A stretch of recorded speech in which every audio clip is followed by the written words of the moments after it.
the 12 stones. I don't bang. Shalom, shalom, family, shalom. It's your brother Shai Ruwak. Now let my esteemed brethren introduce themselves. Shalom, shalom. Shaquat Araya coming at you with another banger. Shalom, family. Your brother Sakar. God, all praises to the Most High. So we back again another Shabbat. So I want to give all praises, honor to Yahweh in the name of His Son Yahweh Shai for another Sabbath and being back in front of you, beautiful saints of the Most High, right? For another episode of Hebrew Ethics. All praise to the Most High. I'm excited to be back, excited to be teaching with my brethren, virtually and in the spirit. I hope everybody's tabernacles was well. Hope everybody had a wonderful tabernacles. I know I did. It's always good to be feasting in the Lord's feast. Sister Aliyah, shalom, shalom, shalom, Shabbat, shalom. So, like I said, I'm happy to be back in front of you, brothers and sisters today. La'el, shalom, shalom. Yeah, I had to run it back, sis. I had to talk about Kamala, and I had to talk about Smirk. I had to talk about Smirkio, man. I just feel like I needed to unpack it a little bit more. I got some videos we're gonna watch today. We're gonna watch a lot of videos, so y'all just strap up, put your seatbelt on it, and we finna ride. We're gonna take a little ride today through African American culture, what it is and what it represents today, and the devil we know is Kamala Harris. And Donald Trump don't get a pass. Only reason I'm going so hard on Kamala Harris is because the Democrats are sneaky devils, right? The Democrats, they hide behind this black aesthetic to appeal to us to get our vote, black and Hispanics, right? Which is what Kamala Harris does.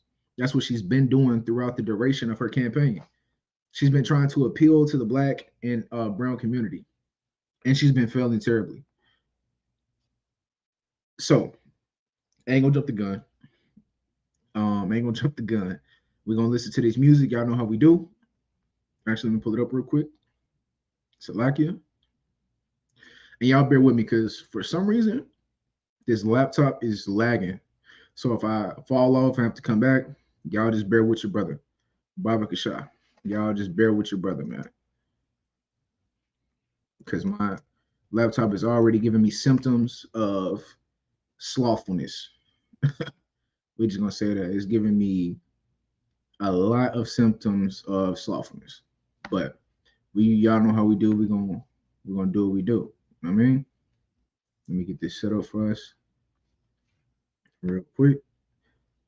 I'm gonna pull up my fair use that I made a couple days ago because I've been getting copyright strikes. It ain't a strike necessarily, but they've been putting it on my videos though, the copyright. So here we go. Pull this up real quick. YouTube, fair use disclaimer. Copyright disclaimer under Section 107 of the Copyright Act of 1976. Allowance is made for fair use for purposes such as criticism, comment, news reporting, teaching, scholarship, education, and research. Fair use is a use permitted by copyright statute that might otherwise be infringing. There you are, YouTube. Now, let's get into the music. All praise to the Most High.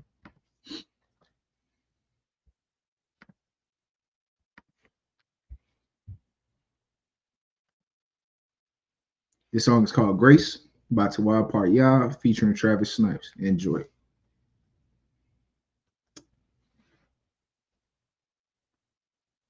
Uh-oh. Lock you. Bring it back.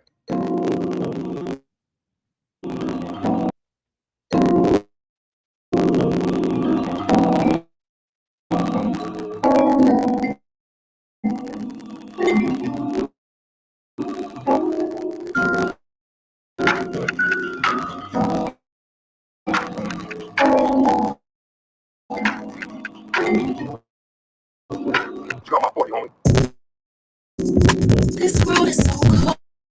I pray preserve your soul. For the door is closed. We praise the down.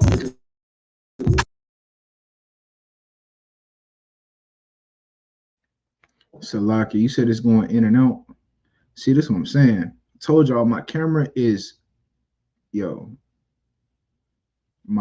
this I told y'all this laptop is not working with me. Look, I may have to do some if y'all bear with me really fast, right? I may have to do something real quick. I may have to reboot this thing if y'all just bear with me. Um, hold on 1 second. Kind of. Salakia. You think, huh? Hold on, let's try it one more time. Let's see. And let me know if it still lags. I may have to switch laptops, but y'all just bear with me. All right, let's run it back.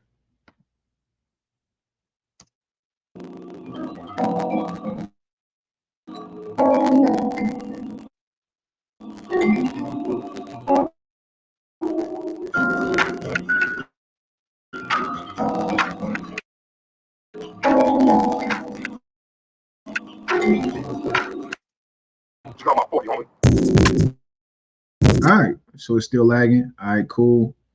We got some technical difficulties. Um, okay, kind of still messing up. Okay, Salaki. All right, look. Give us 1 second, family. I'm gonna hop off, and I'll be right back. Y'all bear with us 1 second.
All right, family. Shalom, shalom. Your boy's back. I'm resurrected. I am resurrected. All right. Let's see. Hey, thank y'all so much for y'all's patience. The water for y'all's patience. All right, so we're gonna run this back. We're gonna try this again. We're gonna run this back. We're gonna try it again. Let's see. All right.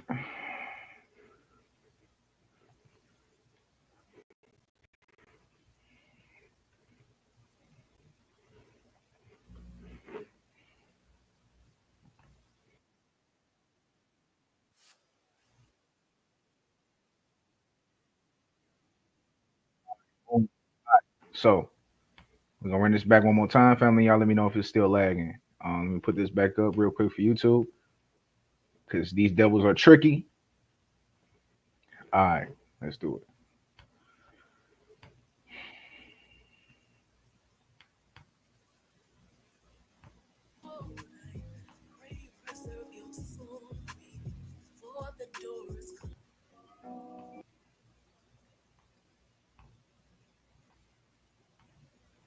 And again, this is Grace by Tawal Parya and Travis Snipes.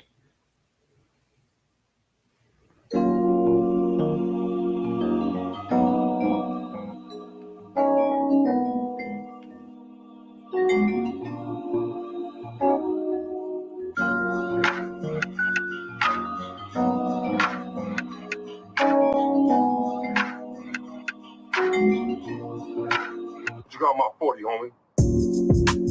This world is so cold. I pray you preserve your soul before the door is closed. May grace abound.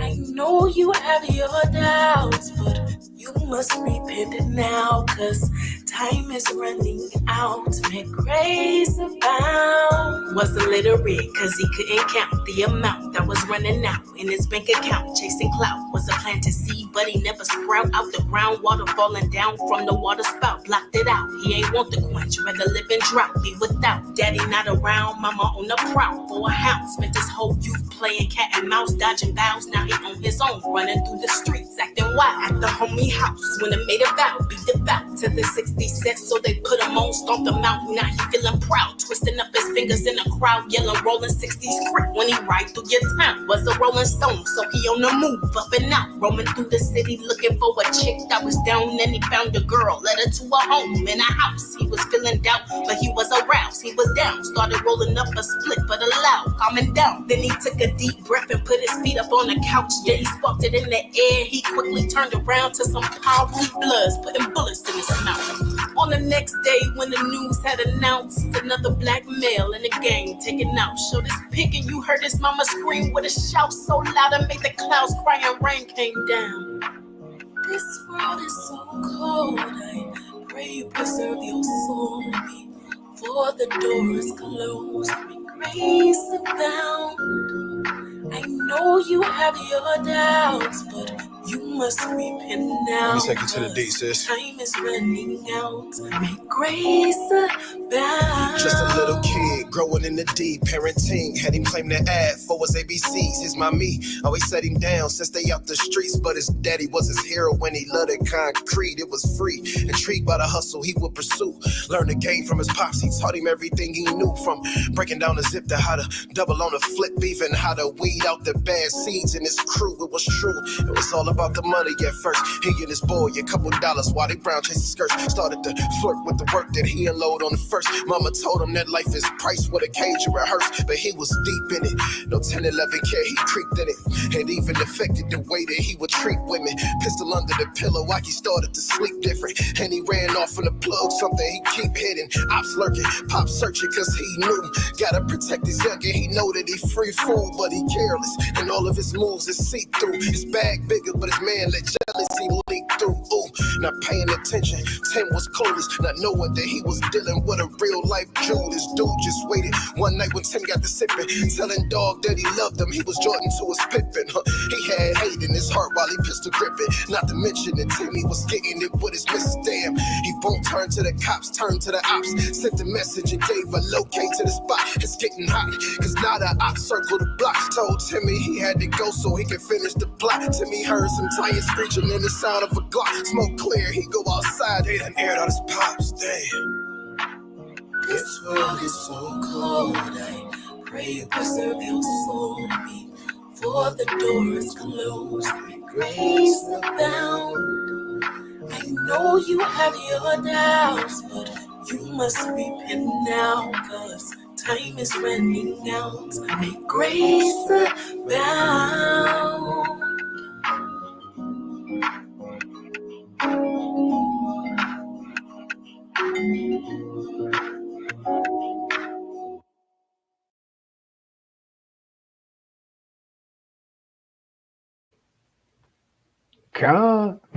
Kwame Yashala, all praise to the Most High. Yeah, I'm playing. Y'all know I'm gonna hit you with the righteous bangers every time. You dig? I'm gonna hit you with the righteous bangers every single time. Every time I'm gonna hit you with a righteous banger. See, this is what we gotta do, right? This is my vision for the Hebrew ethics. This is why I even came up with this concept through the spirit and power of Yahweh Shem Yahushua, right? Is we have to reestablish our culture in our community, right? We have to reteach our people how to live their lives. We have to give them God's ethics, right? Let me get the definition of ethics real quick, right? Let me get the definition of ethics real quick before we get into it, right?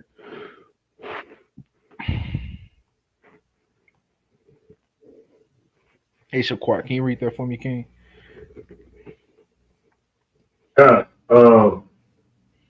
Shalaki. Ethic. Noun. A set of moral principles, especially ones relating to or affirming a specified group, field, or form of conduct. You understand? So we have to teach our people how to conduct themselves again.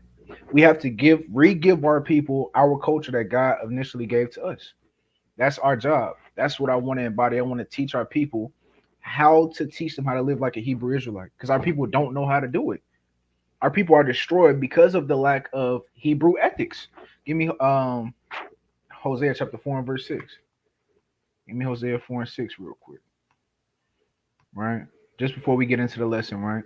This is why I created this. This is why I feel the Holy Spirit gave me the unction to do this, right? Give me Hosea 4 and 6, Bible for sure.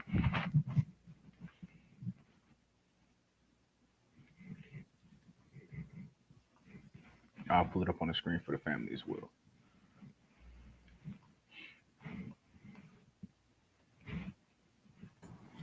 Hold on 1 second, Shaquan. Let me pull it up on the screen for the family.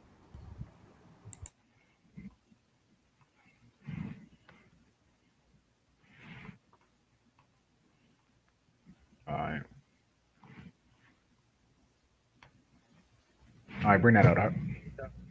Hosea 4, verse 6. My people are destroyed for the lack of knowledge, because thou hast rejected knowledge. I will also reject thee. Thou shalt be no priest to me, seeing thou hast forgotten the law of thy God. That's the point right there, family. We have forgotten Torah, our instruction, our way of life. This right here, the law of God. We forgot that, right? We rejected that. So now, what our job is now is that we have to reestablish and reteach these Israelite ethics, the Torah, to our people through the spirit and power of Yahweh in the name of His Son, Hamashiach Yahweh Shah. Right? So that's why I'm on here playing these bangers. Our people love music. I love music. My brother Shaquat makes beats. He makes beats. We love music. So I'm trying to show our people that we ain't got to listen to the worldly music to get down, to have fun, to listen to some nice vibes. Right? We got brothers in the truth that make music for motivation, working out in the gym.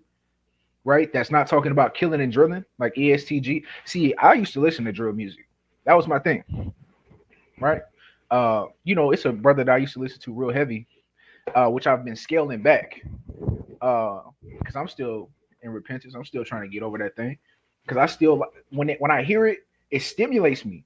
Because Esau, right, the fake Jews who fund the projects that our people make and give to us, they understand the vibrations that get us going, the 808 beats. They know that. So they pushing that in the music. It stimulates me. When I hear a hard beat like Future or ESTG or NBA Youngboy, whatever, I'll be like, oh, that's hard. Like, but I gotta remind myself, hold on, take yourself away from the beat and listen to what that brother's saying. It's a song by ESTG called Pray You Die in Surgery. It's a song by ESTG called Pray You Die in Surgery. And this is gonna segue us into today's lesson, right? African American culture is demonic, man. African American culture is completely demonic. It's demonic. When you take yourself out of the beat, the 808s catching you, right, and putting you in a spiritual trance, you realize what these brothers are saying is completely evil. Completely evil. Right? So let me pull up these lyrics real quick. We're gonna read. I know we have some sisters who had a families on, so I'm not gonna say the explicit bad words. It's gonna be on the screen, but I'm not gonna say it. But we're gonna look at some of what is perpetuated in our culture, right? So the topic of today is Lil Durk. He's the chief reason I'm going into black culture being demonic, right? But nevertheless, all of the rappers and the culture that is pushed in the African American and brown community is evil. So it's a song by Lil Durk called F My Cousin, right? I'm gonna look up the lyrics for that. I mean, the song in this. Come on, bro. Come on, bro. Okay, let me share my screen for y'all, and we gonna kind of go through this a little bit. Because if you listen to the beat for this, F my cousin, bro, the beat is tough. It's tough. You gonna be doing like this just off the beat, like you gonna hit one of these because of the beat so hard. But then when you start, I challenge y'all. When y'all hear a hard song come on the radio, or it may come on your Pandora, or if you shuffling music on your YouTube and you may come across it, pause the song and look up the lyrics before you listen to the rest of the song. Pause the song and listen. Go look up the lyrics before you listen to the song, right? So let me share this. We're gonna kind of walk this down, right? Today's gonna be a little bit more unorthodox. Not gonna be too many precepts, right? We're just going. I want us to have a conversation today on how to fix our community, because I believe the Bible can fix our community, right? So here we go. The song is called "F My Cousin" Part Two. There's a part one to this.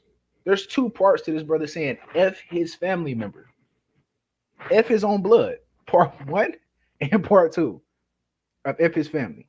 Right? Shalom, Sister Barb. Shalom. And I believe Jemiah's in the house too. Shalom, sis. Sister Jemiah in the house. All praise to the Most High. Happy Sabbath. Shabbat Shalom. So let's read this. Let's kind of go. Can y'all see this? Can y'all see the lyrics on the screen, family? Can y'all see it? Can you see it, Shaquat? It's good? Okay, come on. All right, let's read this, right? So it says AA, gang-ish only jigger. You know what the F going on, man. Fat man, you did this? 1600 gang. Igga. You know how the F we rocking, Igga. AA. Get caught hanging with the ops and you gon' get your A smoked. Glock. Get caught lacking. The ops post. We put you in the same boat. I can get your cousin to backdoor you. Backdoor you. If you think this fame for Glock, we the type to pop out on you in a wig and raincoat. I'm with all them killers stugging. Hit the city, I'm in a hot car. I'm with all my iggas bugging. Auntie called my phone through Facebook. Tell me squash it with my cousin. My cousin.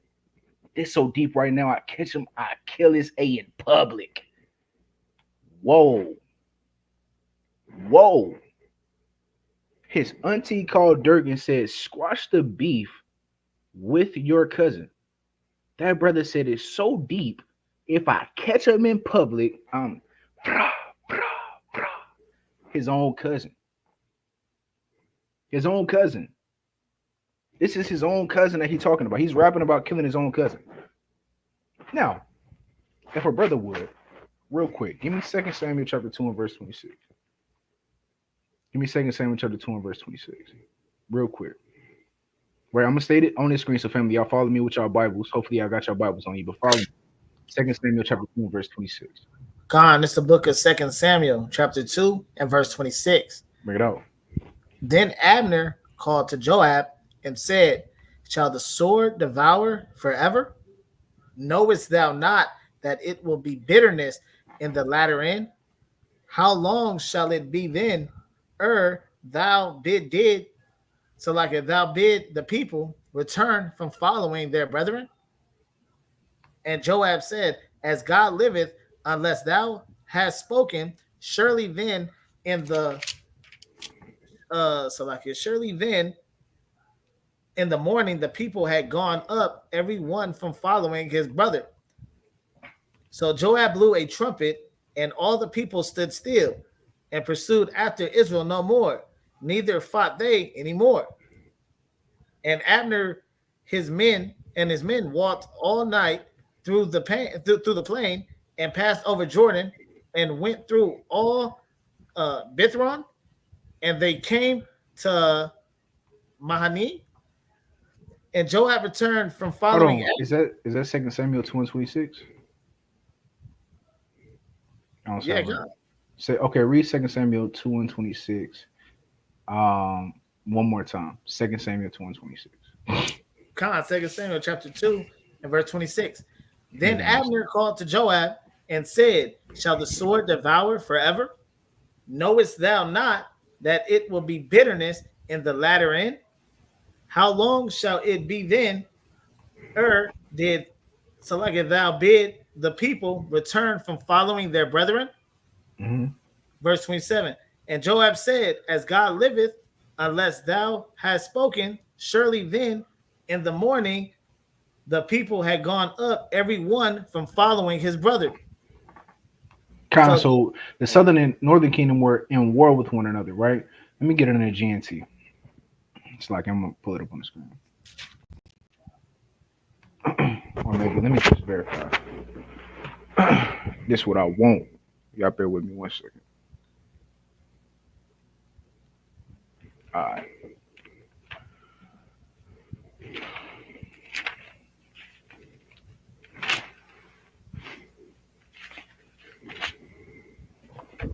Let me put this. Y'all bear with me 1 second, family.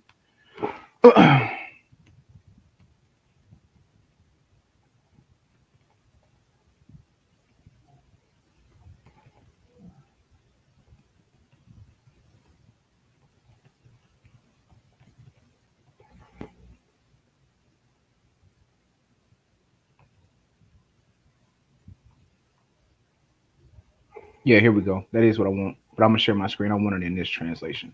That's why it's throwing me off. Let me pull it up in this translation real quick. All right, boom. I want you to read it in this version, Baba Shah, the contemporary English version, right? Read that. Khan.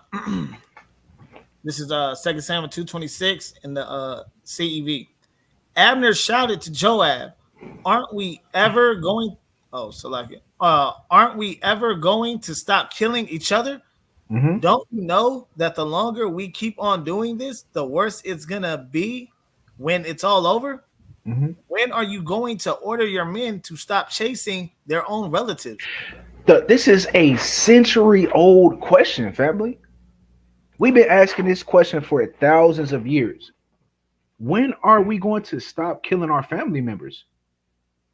When, as the children of Israel, are we going to start loving each other? This is a century-old question. When are you going to stop chasing after your own relatives? This brother made a song called F My Cousin.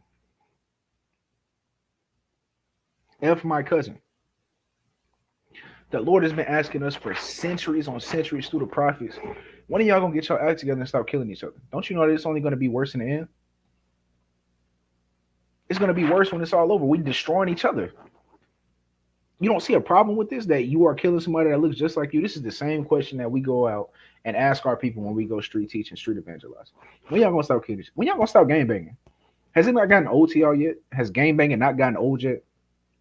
Consistently seeing mamas cry, aunties cry, sisters cry, wives cry, baby mamas cry, right? Sons and daughters cry over their mother or father.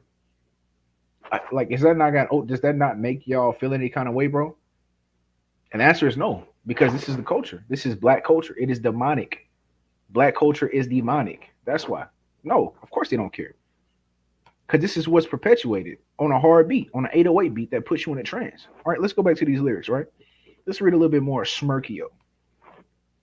Let's read a little bit more Smirkio, right? All right.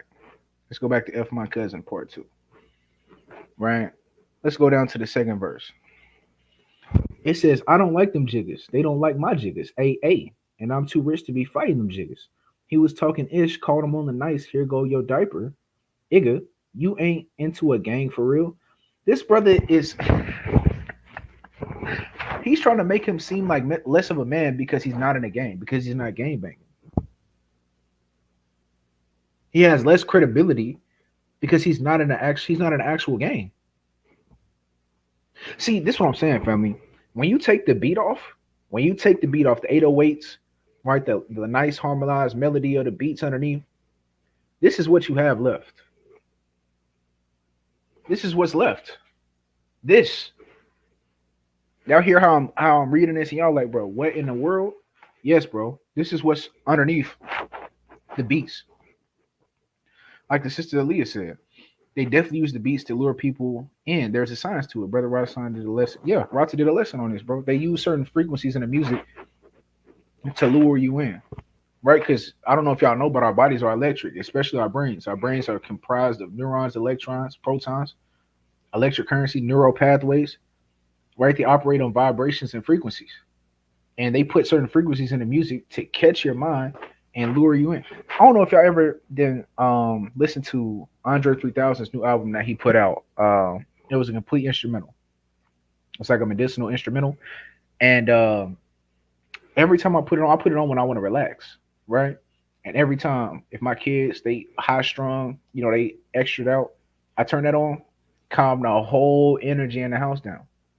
Same way, for example, I was talking to my pops a couple of days ago because I was putting him on to some truth music. The stuff I be doing on this channel, I was doing it for my pops. My pops, he believe how I believe, but he not practicing, if that makes sense.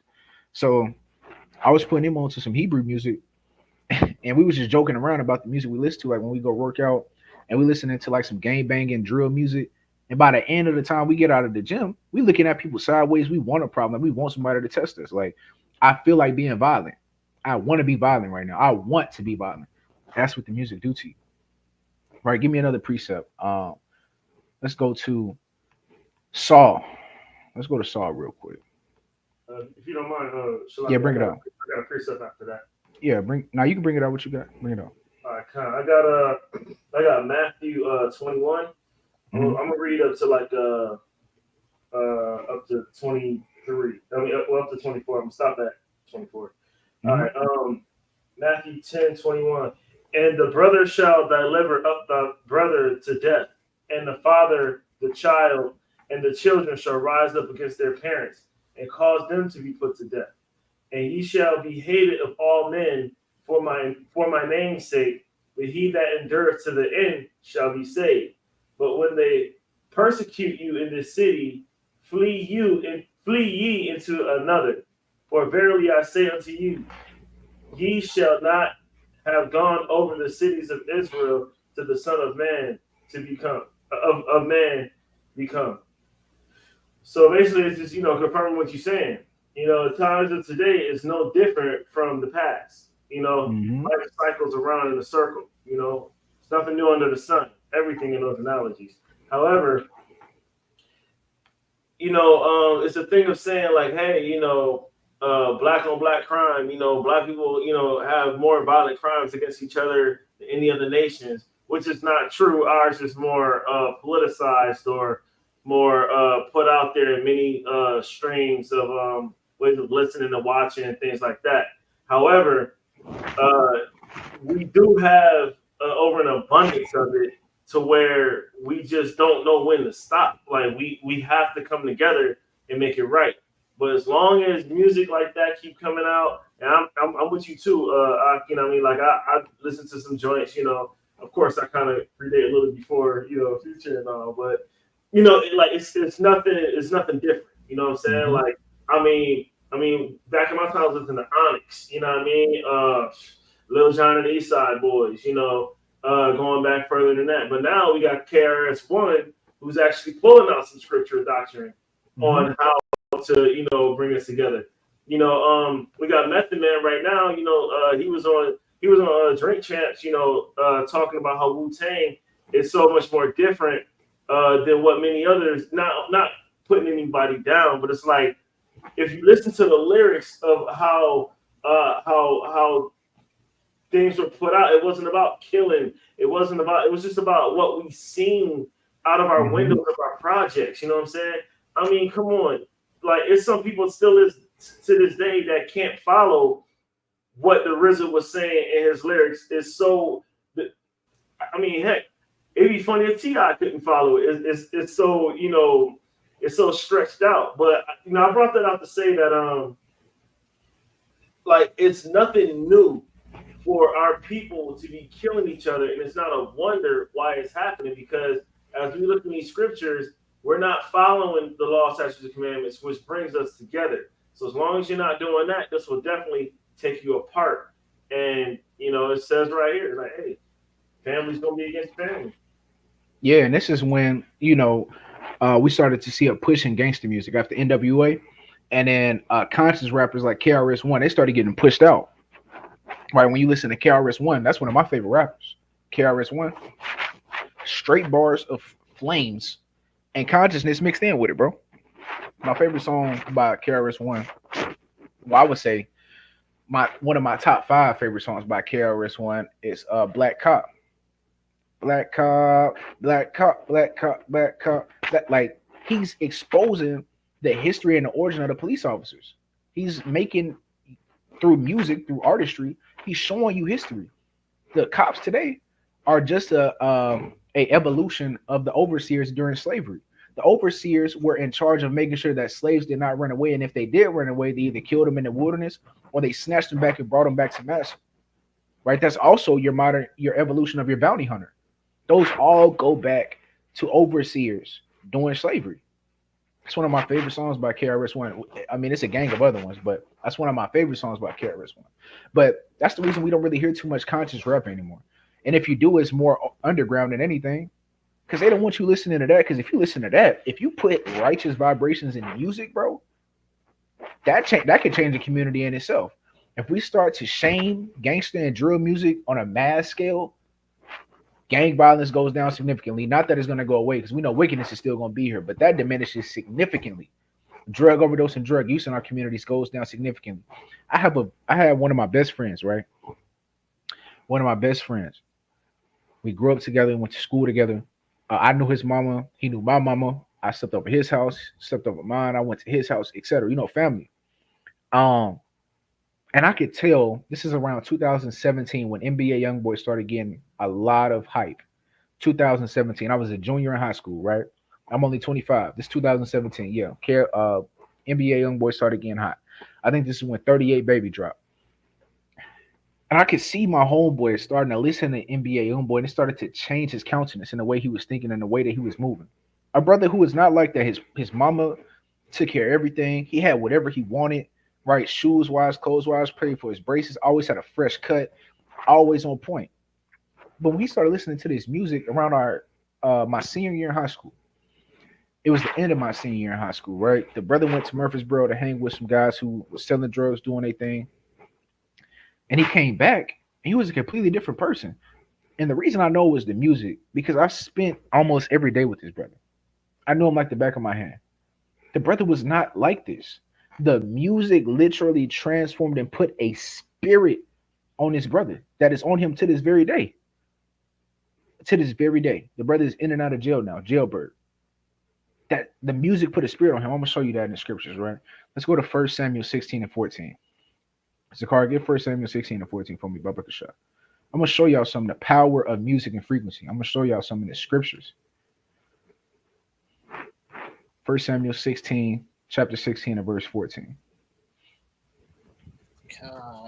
This book of 1 Samuel, chapter 16 and verse 14. I got a preset for you too, based on what you're saying. But yeah, so this is the book of 1 Samuel, chapter 16 and verse 14.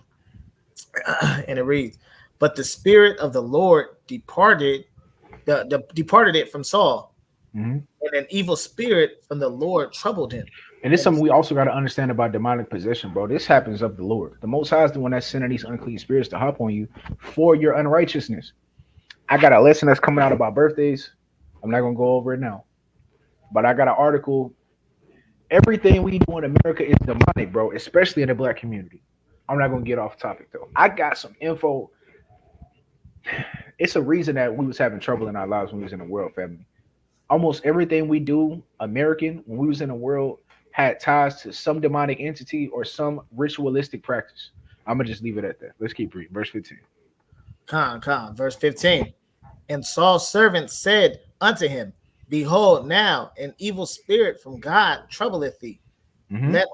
Let our Lord now command thy servants which are before thee to seek out a man who is a cunning player on a harp, and it shall come to pass when the evil spirit from God is upon thee, that he shall play with his hand, and thou shalt be well." Why are they looking for a harp player to remove a unclean spirit, a demon from Saul? Because there's power in music, family. Did y'all watch Spider-Man 3? The one with Venom? Y'all remember that scene when they had got Venom? The only way to get the what is it called? The symbiote. Symbiote. Yeah, symbiote. There. To get it off of I forget the brother's name, the character of Venom. To get it off of him, they had to put him in between all of those metal poles and smack it so that it would create a certain frequency to make that's basically the demon separating from that brother. Y'all remember that scene? Yeah, Con. This is biblical, bro. Keep reading. Con, verse 17. Like you have some Shaquat? Oh, go ahead, Squad. Yeah, go ahead. I can go back way further than that. Anybody seen Ghostbusters? Remember when it was in the Statue of Liberty, Mhm. and they sprayed the Statue of Liberty down with that ooze, and then they turned the music on, and then they brought the Statue of Liberty to life, and the good music made everybody get better, and it made the evil come out the painting. It was tearing them up. Yeah, same thing. I just thought about that when you said that. God, great point. So we got to understand the power of music and what your eyes, your mouth, your nose, and your ears. Entrances to your temple. Your body is a temple. We just went over that last week. Sukkot, is your house clean? Yeah, watch that lesson. This body is a temple, and you can put unclean things in the temple. Over history, our physical temple got defiled many times. You can defile your temple, and the entrances to your temple, your eyes, your mouth, your ears, and your nose. And I'm not gonna get too deep, but nevertheless, those are entrances into your temple. What you eat can defile your temple. What you smell it can defile your temple. What you see can defile your temple. What you hear can defile your temple. That's what we're going into right now, your ears. So there you're going to find David, who is the harp player that's going to cleanse Saul from this unclean spirit, right? And then we just gave a couple examples that we see in American media, right? Spider-Man 3, the Ghostbusters movie, where we see vibrations either bringing things to life in a ritualistic manner or removing things in a ritualistic manner, spirit-wise. All right, let's continue on that, King. Where we at, verse 17? Con, verse 17. And Saul said unto his servants, provide me now a man that can play well, and bring him to me. Mhm. Then answered one of the servants and said, behold, I have seen a son of Jesse, the Bethlehemite, that is cunning in playing, and a mighty valiant man, and a man of war, and prudent in matters, and a comely person, and the Lord is with him. Mhm. Wherefore Saul sent messengers unto Jesse and said, send me David thy son, which is with the sheep. And Mhm. Jesse took an ass laden with bread, and a bottle of wine, and a kid, and sent them by David his son unto Saul. And David came to Saul and stood before him, and he loved him greatly, and he became his armor bearer. And Saul sent to Jesse, saying, let David, I pray thee, stand before me, for he hath found favor in my sight. Uh-huh. And it came to pass, when the evil spirit from God was upon Saul, that David took an harp and played with his hand. So Saul was refreshed and was well, and the evil spirit departed from him.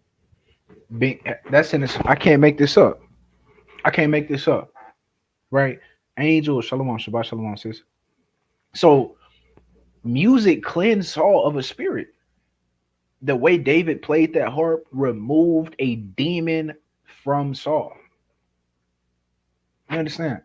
So there is power in music, and the elites understand that. They know that. I'm gonna play a quick documentary, right? We're gonna watch this, family, because this is good. We ain't here to learn, right? This is a learning class, learning platform. Let me show y'all something that Esau knows about you, right? It's gonna blow some of y'all mind. Aaliyah probably didn't seen this documentary already, but some of us haven't. Let me show y'all something real quick.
Your mic is muted.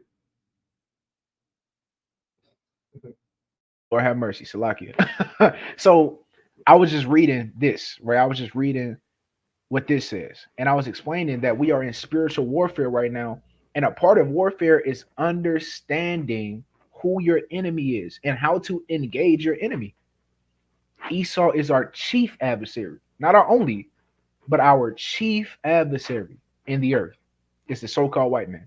And thank y'all, sisters, for saying fair use. I already put the fair use thing up earlier, but right now let me do it again though, because again, Esau is crafty. Right? Disclaimer: copyright, fair use, fair use, fair use. Okay. So, nevertheless, y'all lock in with me. Lock in. This is Esau going to tell you they have figured you out. They have figured the Black American woman, man, and child out. Let's go.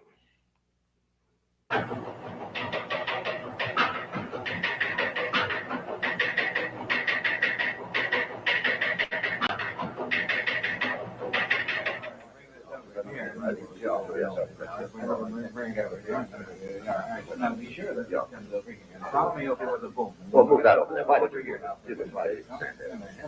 You got the level on that, Joe? Hey, how's this video coming through? All right, the light's hot enough. Don't forget to dolly in close. All right, be sure and stay clear of number 2 camera, and all set. Stand by.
Hello, I'm Bob Trout.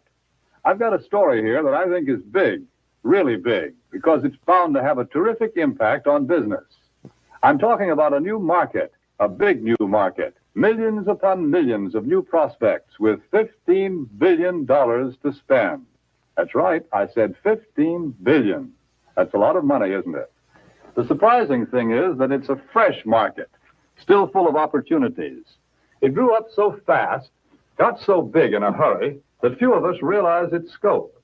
Now, these days, nobody's likely to pass up chances to sell. And yet right here in our own front yard, there's a neglected market. There's money waiting to be spent. To get the story of this market, to be able to tell you the secret of selling the Negro, we did a lot of digging. We talked to leading businessmen, to customers, and to salesmen. We went to Washington, D.C. We set up cameras and other key points around the nation. And out of this all, there emerged a story, the story of a new market.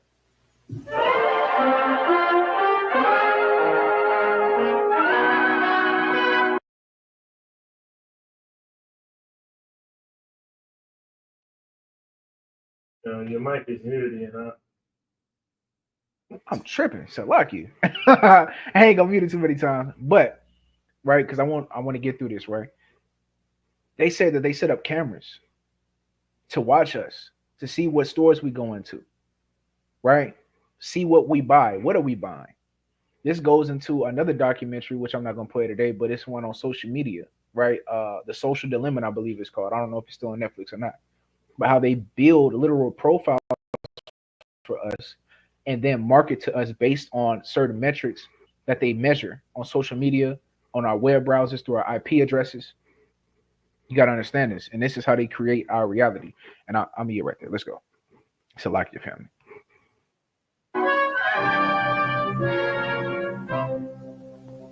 Yes, this is the market we're talking about, the new Negro family. Their name is Wells or Wilson, Smith or Brown or Alexander or Breen. They live in Chicago, in Atlanta or New York, in Detroit, St. Louis, Los Angeles, any one of 1,000 cities and towns. All over the country, families such as this are enjoying new prosperity. They have new interests, new standards of living, a buying power they've never enjoyed before. There are good prospects for practically all types of goods and services. All too often, though, they're overlooked prospects. Why? Because of some good, valid reason? No. They're overlooked because of mistaken ideas, because of out-of-date ideas about how the Negro lives and how he buys. The truth of the matter is that the Negro lives pretty much the same as other folks. He buys pretty much the same way, too. But just the same, a lot of old doubts and opinions keep cropping up over and over again. I don't like to do business with Negroes. They're drifters. You can't keep track of them. Yes, although a lot of people think that way, the truth is that 1 out of every 3 Negro families live.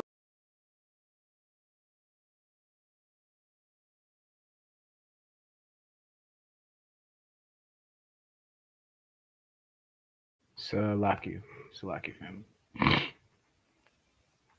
Pulling back up. My bad. Maybe so, but Negroes are poor credit risks. Not more of a credit risk than any other group. Actually, the Negro homebuyer meets his payments faithfully, often more faithfully than other race groups in the same economic level. That's the information we got from people who ought to know, the National Association of Real Estate Boards. Well, maybe, but I've always heard that Negroes buy shoddy, poor quality merchandise. No, it's just the other way around. According to leading researchers, in proportion to population and income, Negroes buy more quality products than any other comparable United States group.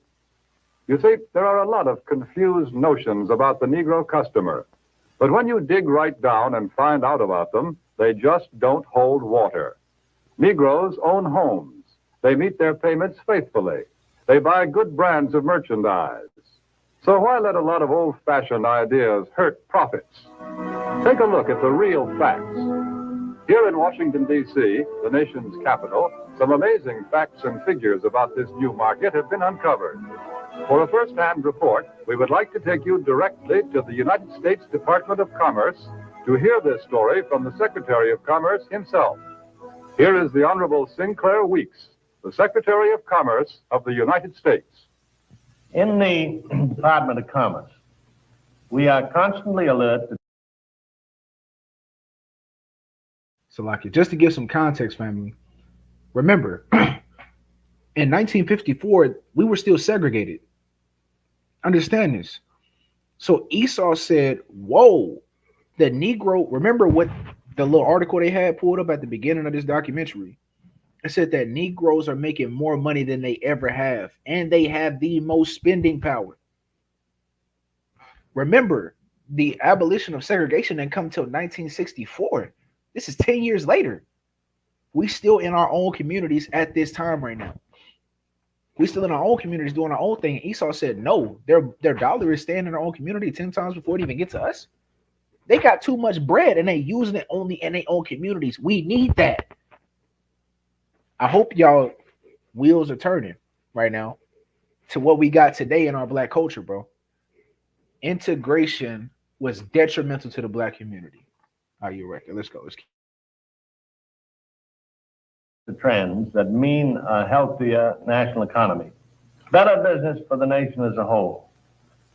Recently, we have been interested in a rising young market, one that represents a huge potential for goods and services. I'm referring to the new Negro market. The tremendous buying power of this group is backed, of course, by an increased earning power. The average Negro family's income is at a record high. In fact, since 1939, it has increased more than the average income of all other Americans. Just take a look at a few figures. An official Department of Commerce report shows that at least 1/3 of the Negroes living in cities earn from $2,000 to $5,000 a year. Today, the average Negro wage earner brings home a paycheck 4 times larger than the one he collected in 1939. As a whole, the Negro market has a total income of about $15 billion every year. And after taxes, Negro families still have many billions of dollars to spend. Here is a buying power that cannot help but have a tremendous effect on our national economy and on business prosperity in general. When these dollars are spent for a wide range of goods, services, and employment, business everywhere is bound to feel the impact. This new buying power has resulted in a class Negro market, a profitable, above-average income group of consumers. For example, the nation's largest newspaper and magazine research organization, Daniel Starch and staff, reports these significant figures. More than 51% of the readers of Ebony magazine have a record player in their homes. Almost 64% own a television set. And almost 78% enjoy the convenience of an electric refrigerator. It is also a fact, and this is from the magazine The Food Field Reporter, that Negroes spend almost $3 billion a year for food alone. Per capita, they buy more cosmetics, drugs, and toiletries than anyone else in the country. And their children are better educated, too, because since 1930, enrollment in Negro colleges is up 2,500. Salaki, I keep having to go to two separate screens to pause and then come back to unmute. Exactly. Because when we had our own communities, we took care of each other. Now we are the lowest on the totem pole in education, the black and brown community. Because who's teaching us? Our oppressor. Our oppressor is teaching. Y'all hear Esau is telling you out of their own mouth. They have the best toiletries. They have the best hygiene. They got the best education. Why? Because our people is teaching our people. This is why I get frustrated and upset when I watch this doc. I didn't watch this documentary a dozen times, but I get angry every single time I watch this documentary and I look at black culture today, because Martin Luther King didn't even understand the effing mistake he was making. He didn't even realize the mistake he was making by trying to integrate us until he was getting ready to die. When he said, integrated my people into a burning house. Brother, look what you've done. Look what you did, bro. We had everything to ourselves, but we wanted to be like Esau, bro. Hey, real quick, check this out. Bring it up. Now, I know probably quite a few of them caught on to this just a second ago, but the reason why I made that expression, I was laughing because it's just to show how little they think of us, how much of an animal they tend to believe to think that we are, which we're not. The thing that stood out to me at that particular moment was when he said that we enjoy electric refrigerators. Like, bro. Like we're not supposed to or something. Yeah, like. What? This goes into... I'll let you get off. You know what I mean? Like, I know, like, you disrespect us like that. Like, I understand, refrigerators even today, certain ones cost, a certain amount.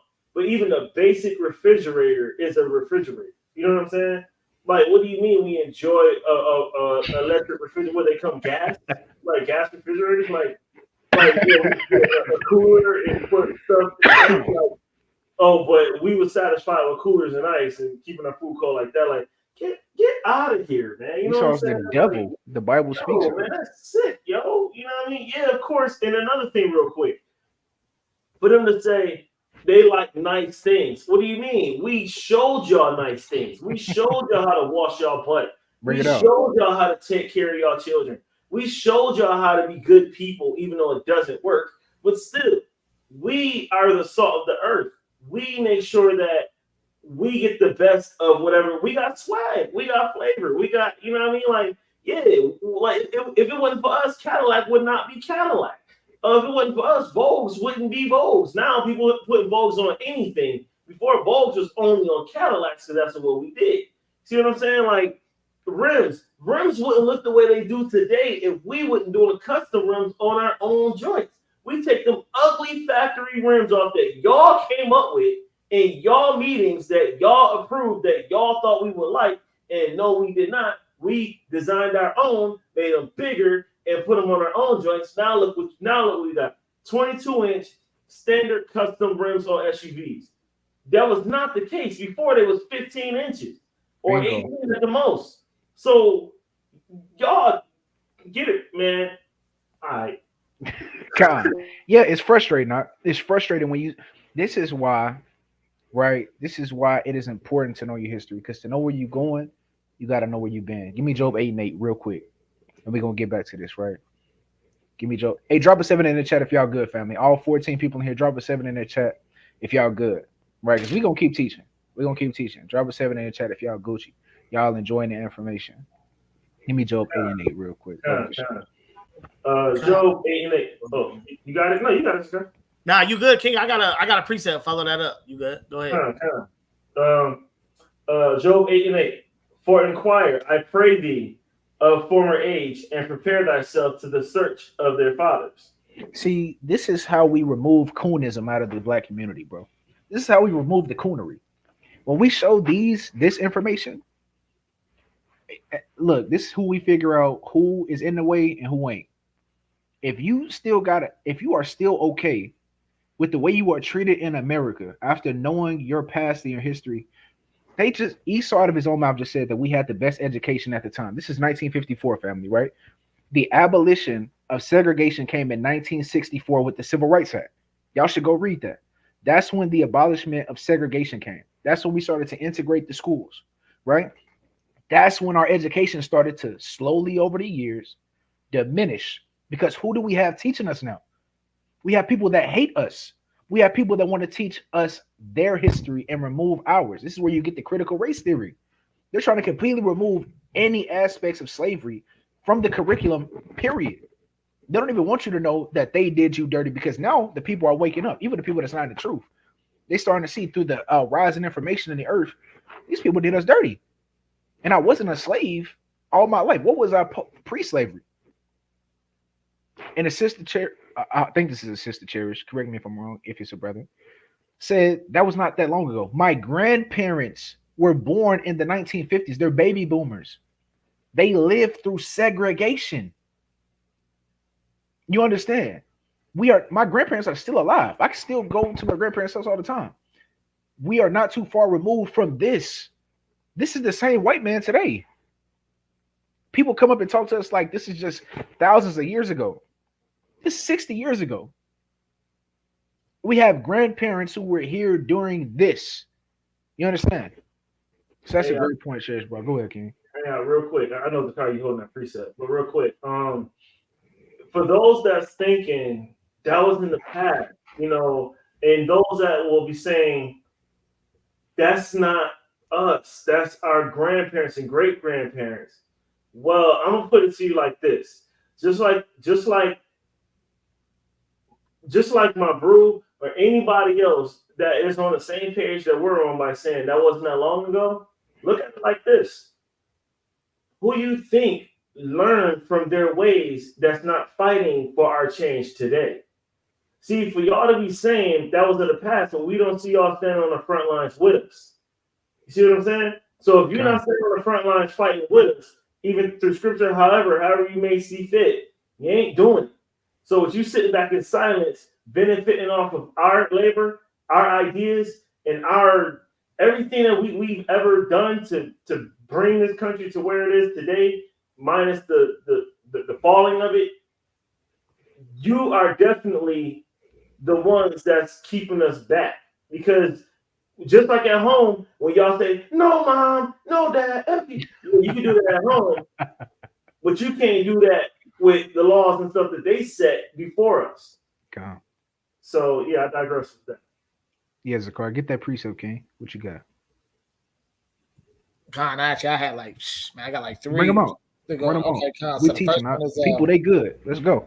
Right, Con. This is the precept dealing with Job 8 and 8, and this is the first one is Jeremiah 6 and 16, and it reads, "Thus saith the Lord: Stand ye in the ways, and see, and ask for the old paths, where is the good way, and walk therein, and ye shall find rest for your souls.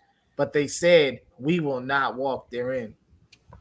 God. So again, this is why it is imperative to understand your history, man. It's a reason that we go out and teach our people our history so vehemently. It's a reason that we go out there and we are begging and pleading with our people to please listen to us. Let me show you what you were like. Let me show you what it's really supposed to look like. Let me show you what living really is. You're not living right now. You surviving, black man. You are surviving in America right now. You're not thriving. You're surviving. You're not living. Let me run this back. Get your other precept, King. I'm just. Oh, can I just Deuteronomy 32:7? Yeah, bring it up. Bring it up. Okay, yeah, but I may have never heard that precept before. Yeah, chapter 32 and verse 7. Remember the days of old. Consider the years of many generations. Ask thy father, and he will show thee, thy elders, and they will tell thee. So again, it's a commandment to know your history, family. It's a law for you to inquire about your history. That's why we going into this right now. Because in order to know where you're going, you gotta know where you've been. Let's get back to this video. All praise to the Most High. And brother or sister A, let me know if you're a brother or a sister. I can't tell. But the water for coming to the channel. All praise to the Most High. Let's go. Fact, and this is from the magazine The Food Field Reporter, that Negroes spend almost $3 billion a year for food alone. Per capita, they buy more cosmetics, drugs, and toiletries than anyone else in the country. And their children are better educated, too, because since 1930, enrollment in Negro colleges is up 2,500%. But really, to recognize the importance of this class Negro market, we must realize that something has been happening economically in our country. People are on the move. The population is shifting. The makeup of metropolitan populations today is different than it was just a few short years ago. To give you a better idea of what we mean, we set up several cameras, candid cameras, in a number of shopping locations. Take a look at these shoppers.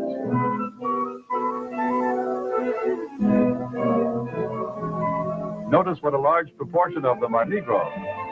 What's the reason? It's simply this. Negro families are moving into the cities where there are more job opportunities. Here they find occupations with more prestige and security, jobs that pay more money. As a result, Negro families today often make up the largest part of central city consumer prospects. A shoe store in Chicago's Loop, for example, reports that more than 50% of its customers are Negroes. In another case, a drugstore located at a transfer point in a non-Negro neighborhood finds that its Negro customers total 25%. The trend is plain. The new Negro families today are moving into more populated areas, to the cities, where there are more stores, more buying opportunities. Since 1940, in San Francisco alone, the Negro market has increased by 89%. In Chicago, by 81%. Houston, Texas, 45%.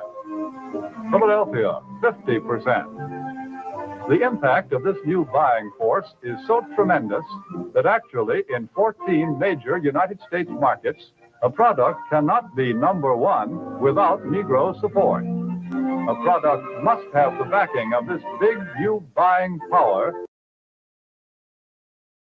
Salakia family. That is still to this very day. The brother Shaquar already brought it out earlier. Anything that you see is popular is only popular because of us. Do y'all remember the rise of Champion just a year ago and where Champion is now? Champion is back to $10 a shirt now. Champion last year was $50 for a regular Gildan, a cotton Gildan shirt with Champion across it was $50 last year. Because the Migos started wearing Champion again. Are you kidding me? The only reason that this place can thrive is because of the Black and Hispanic man. This has not changed. We only got dumber. Black people only got dumber. We were smart during this time. We've only gotten dumber. But the finances and the economic impact that we have is still the same to this very day. To this very day. The Shaquad already brought it out. We just saw the earth, bro. The only reason that Balenciaga, Louis Vuitton, Gucci, the only reason that these white men still succeed and flourish is because of us, bro. It's because of us. Imagine if all black people said one day, We are no longer buying at white grocery stores. We are no longer taking loans from your banks.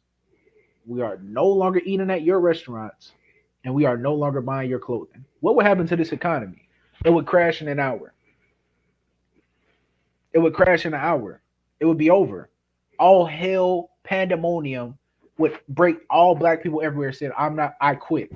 We had a day where all black people quit every single job in America. America dies right there. It dies. We are the engine to this country.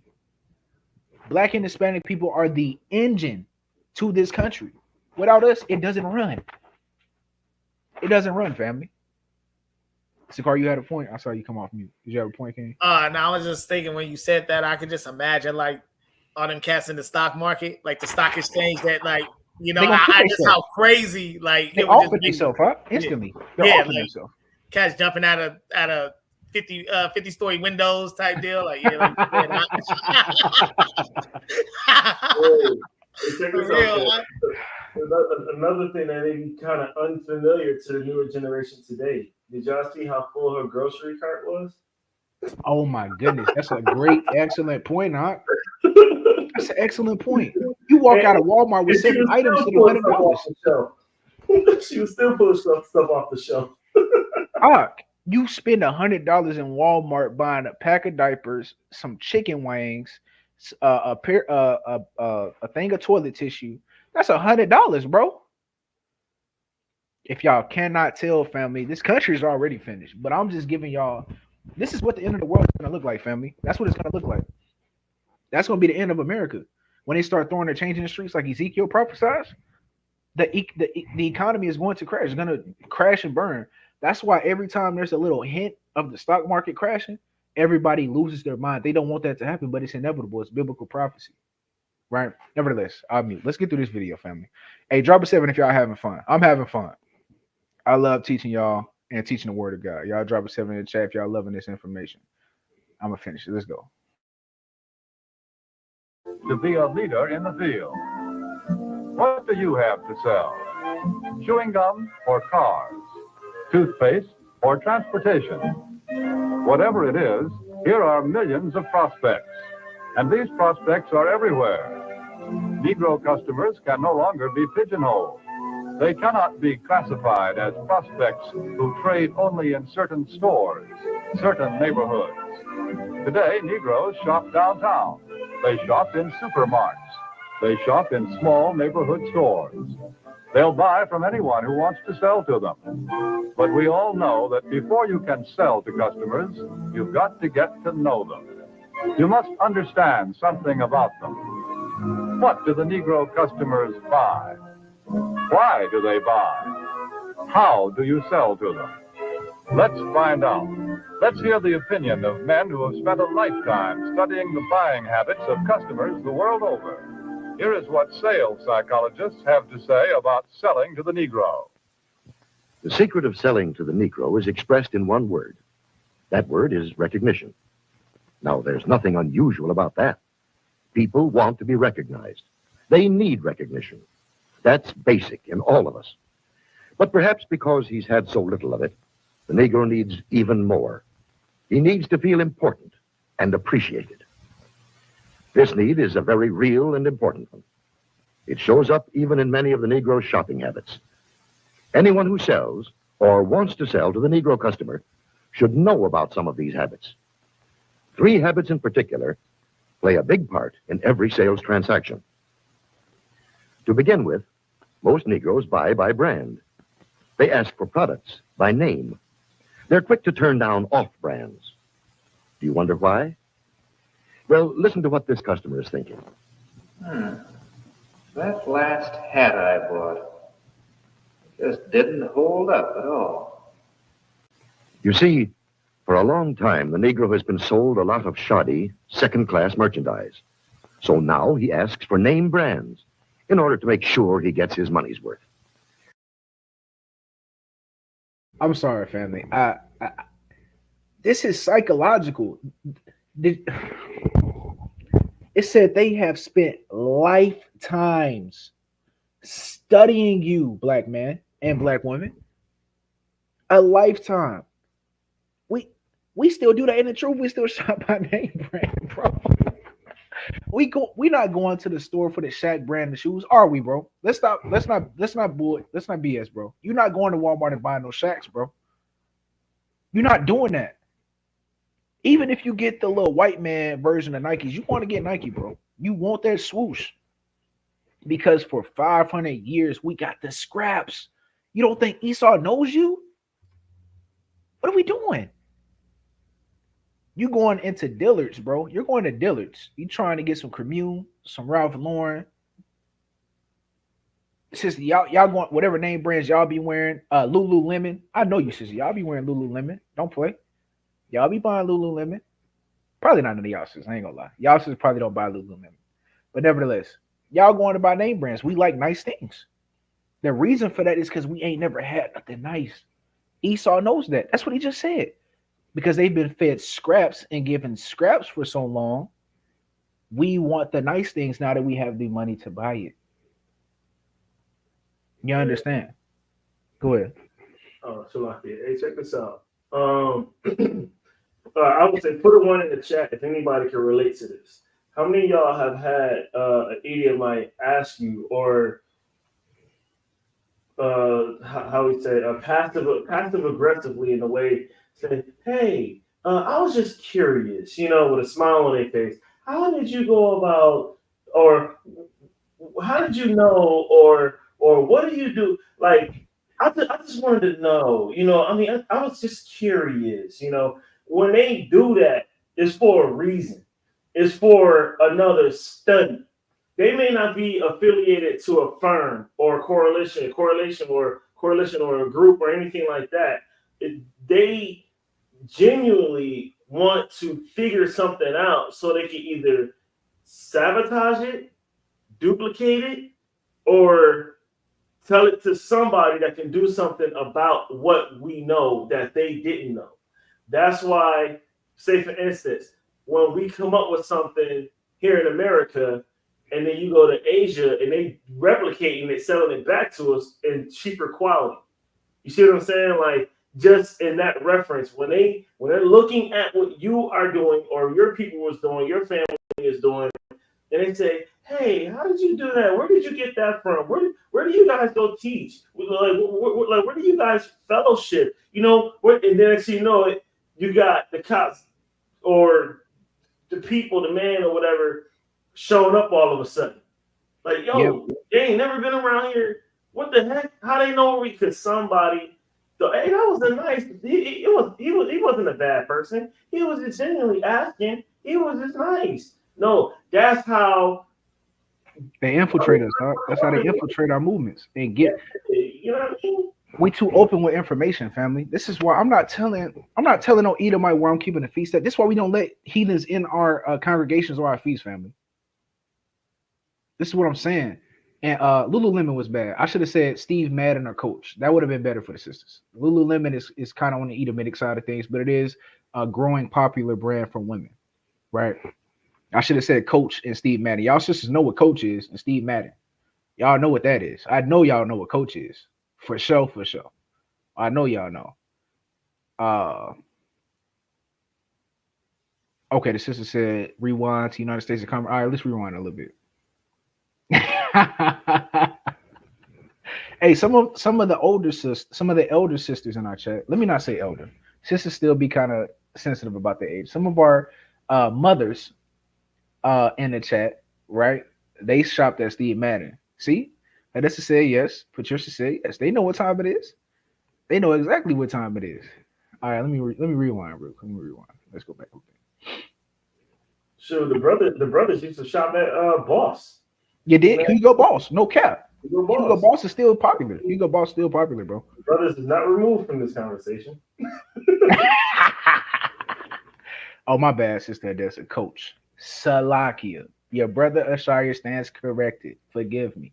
Coach, right? Not Steve Madden. Coach Salaki. All right, let's run it back. This need is a very real and important one. It shows up even in many of the Negro's shopping habits. Anyone who sells or wants to sell to the Negro customer should know about some of these habits. Three habits in particular play a big part in every sales transaction. To begin with, most Negroes buy by brand. They ask for products by name. They're quick to turn down off brands. Do you wonder why? Well, listen to what this customer is thinking. That last hat I bought just didn't hold up at all. You see, for a long time, the Negro has been sold a lot of shoddy, second-class merchandise. So now he asks for name brands in order to make sure he gets his money's worth. Buying by brand, that's the first important Negro buying habit. Okay, Salakia. The red sign. Okay, let me see. Because I don't know what y'all looking at. All right, let's go back.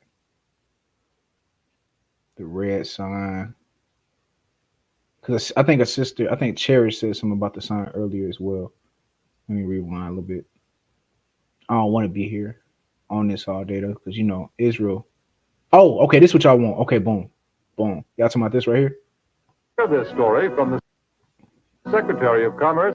Secretary of Commerce. Break it down. Because I haven't done too much research on this symbol right here, or this sign rather.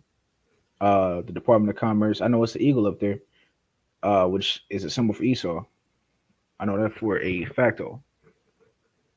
I see that. They're like a slave ship right there.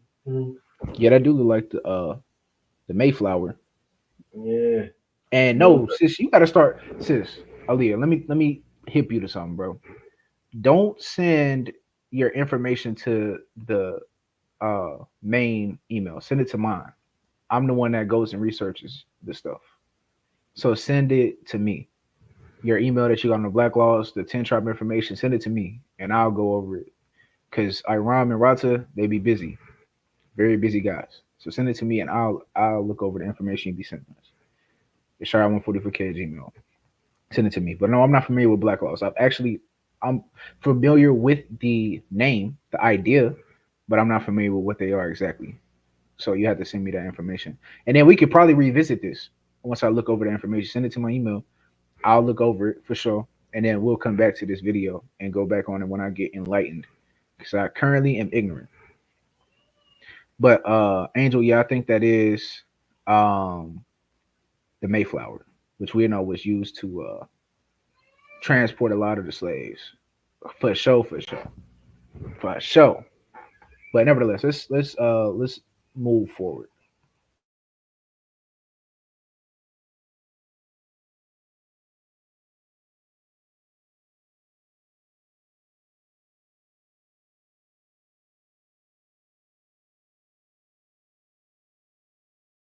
Do they buy?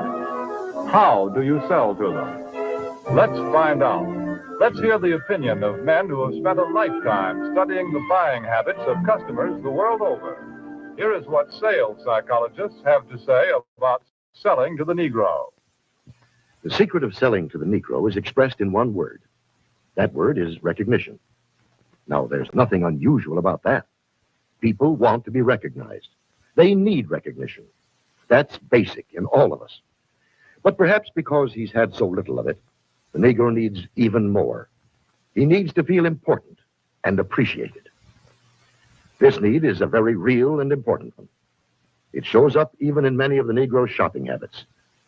Anyone who sells or wants to sell to the Negro customer should know about some of these habits. Three habits in particular play a big part in every sales transaction. To begin with, most Negroes buy by brand. They ask for products by name.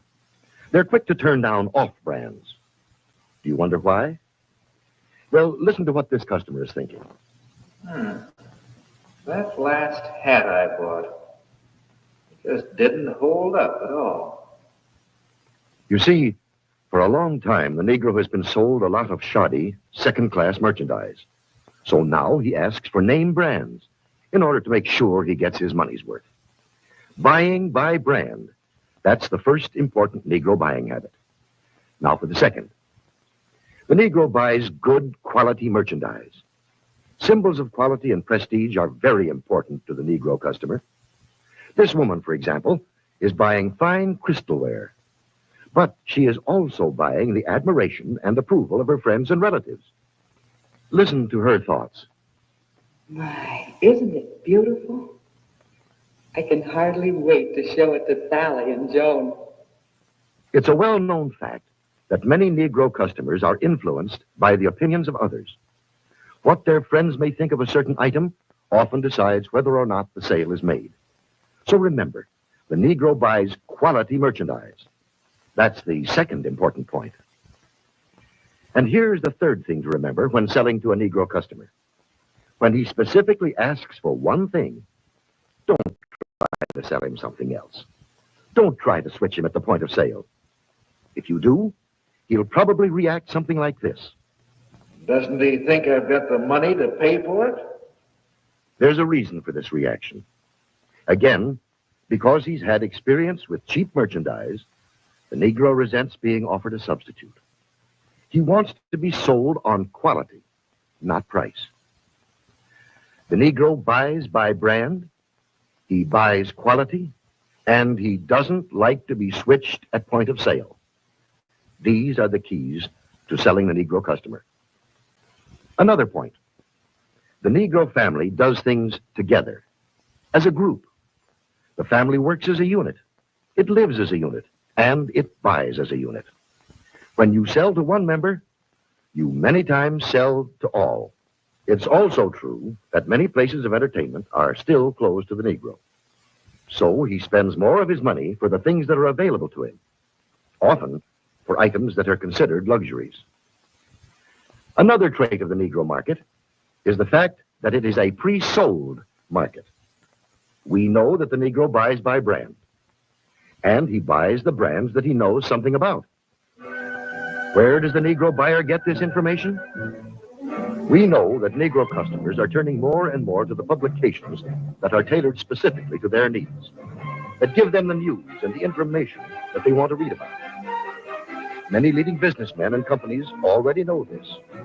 That's why so many of them are taking this direct, sure route of reaching the Negro customer. The vice president of advertising of the Gruen Watch Company, for example, says this. In many important cities throughout the United States, Negroes are important customers of the credit jeweler. Therefore, it seemed that Ebony magazine would be a very important advertising medium for us.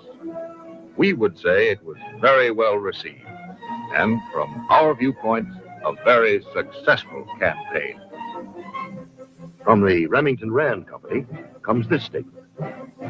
Our records show that advertising in Ebony has been effective in many ways. As all good advertising should, it has built a terrific amount of goodwill and has brought a volume of sales and sales inquiries. A representative of the Alaga Syrup Company makes this statement. Because of Alaga's regard for the influence of Ebony in the Negro market, advertising space was doubled. Alaga's long experience in selling to Negroes now takes the most direct route to its best customers, reaching Ebony's 2.5 million audience in every issue. And here are the statements of still other business leaders. Yes, many business leaders are discovering the most direct and most efficient way of reaching the new Negro market. Look here at the results of the same advertisement in two different publications, Ebony and another general magazine. You can see that proportionately, more men and women read the ad in Ebony than the one in the other magazine. And they did a better job of remembering it, too. A greater percentage of readers noted, associated, and remembered the ad in Ebony. But now, wait a minute.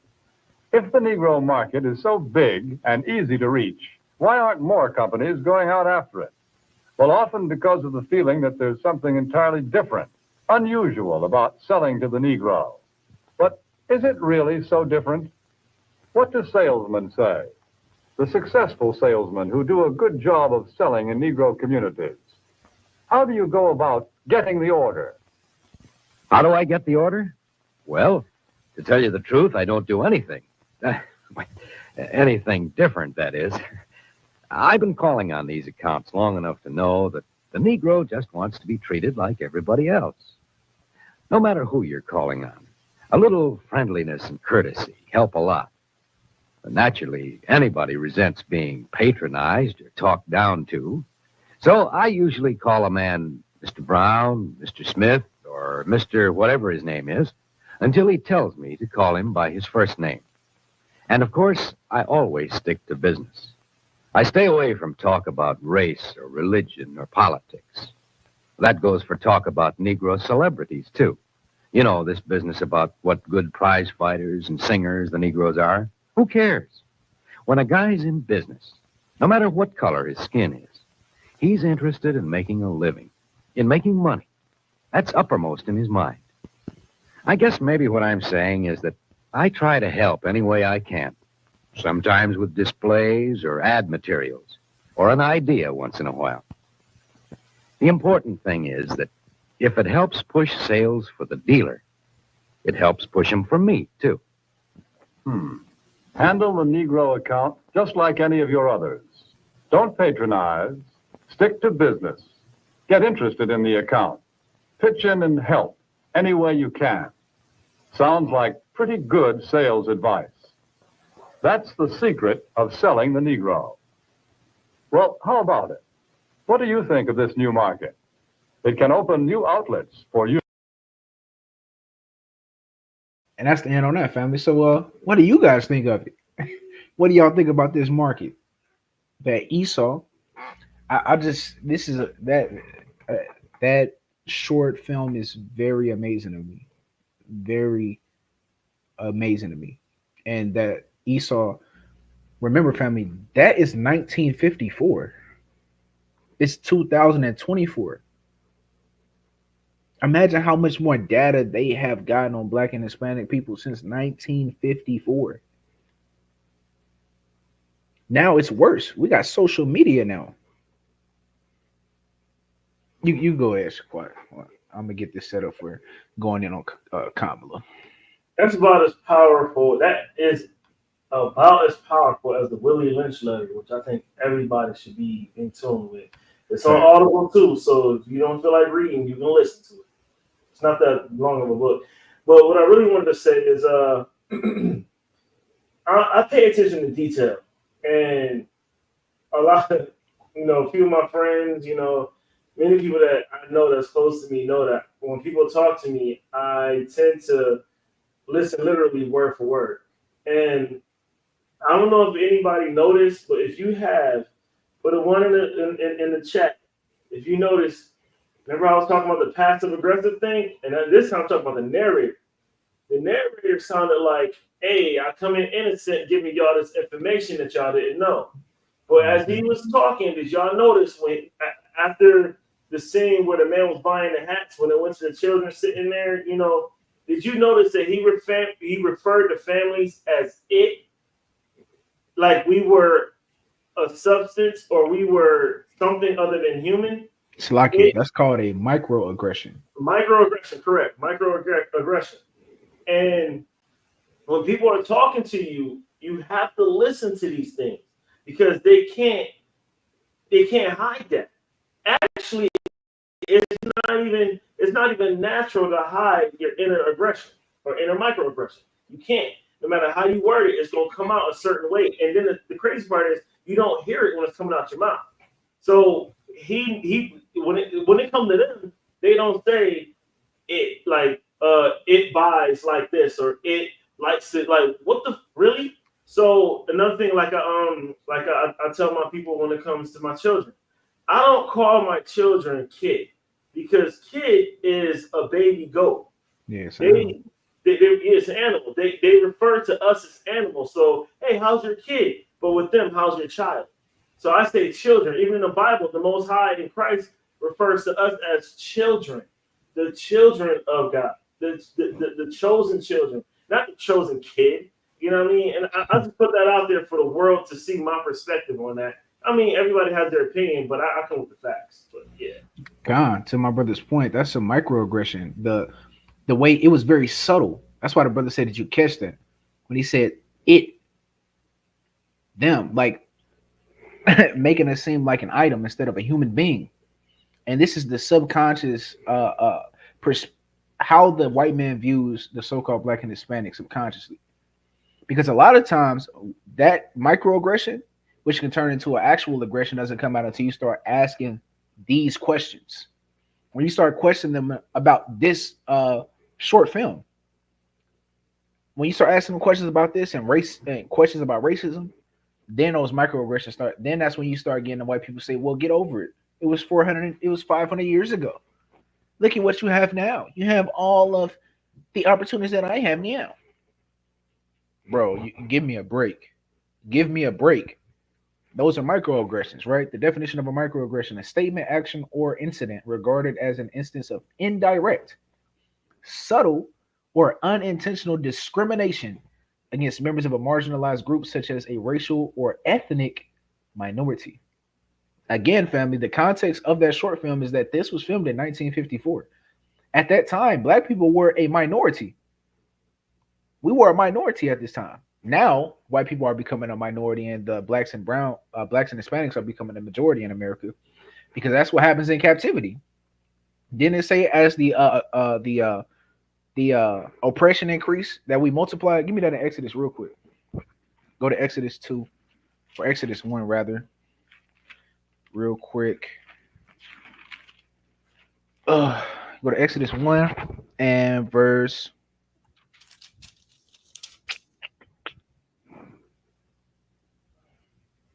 8.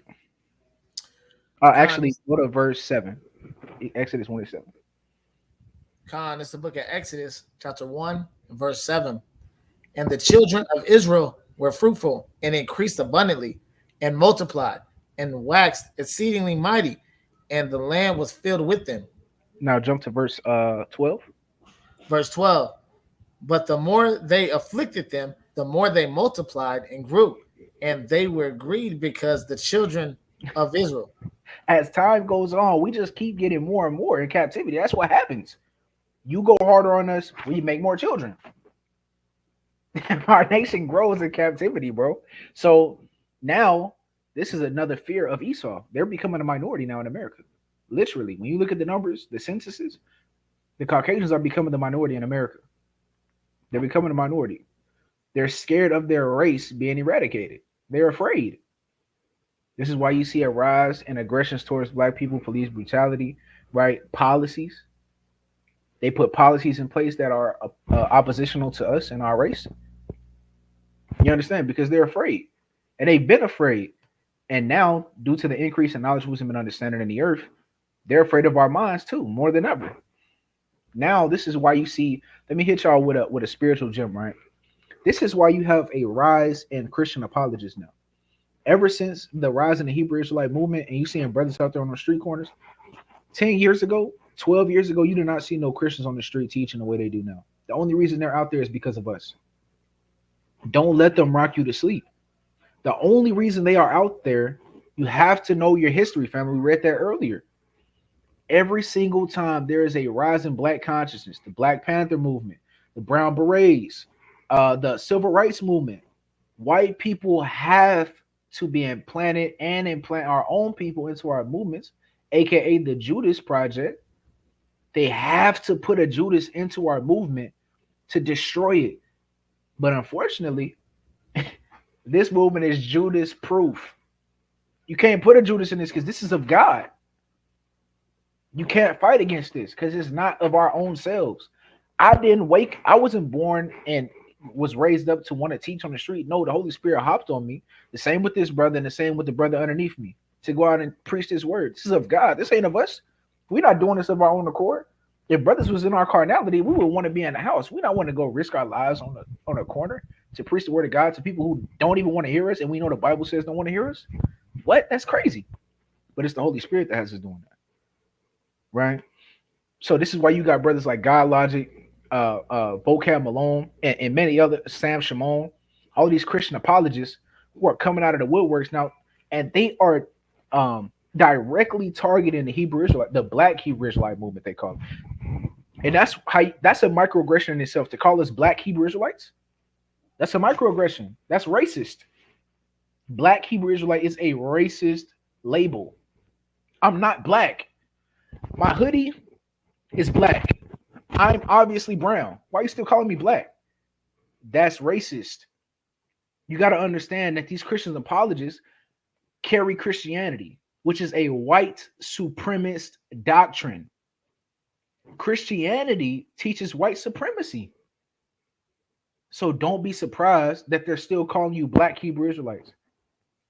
They're racist. They have to be racist by proxy of the religion that they carry. All Christians are racist, bro. For you to tell me that I should not be upset that my grandparents were segregated, then integrated, and then had their curriculum manipulated, and say that I should just forgive them because Jesus Christ did it, that's racist, bro. That's racist. You mean to tell me I shouldn't be upset because another group of people systematically oppress me because of the skin color I have and carry? That's racist. So I'm just supposed to roll over and be a damn rolling mat for my oppressors. Incredible.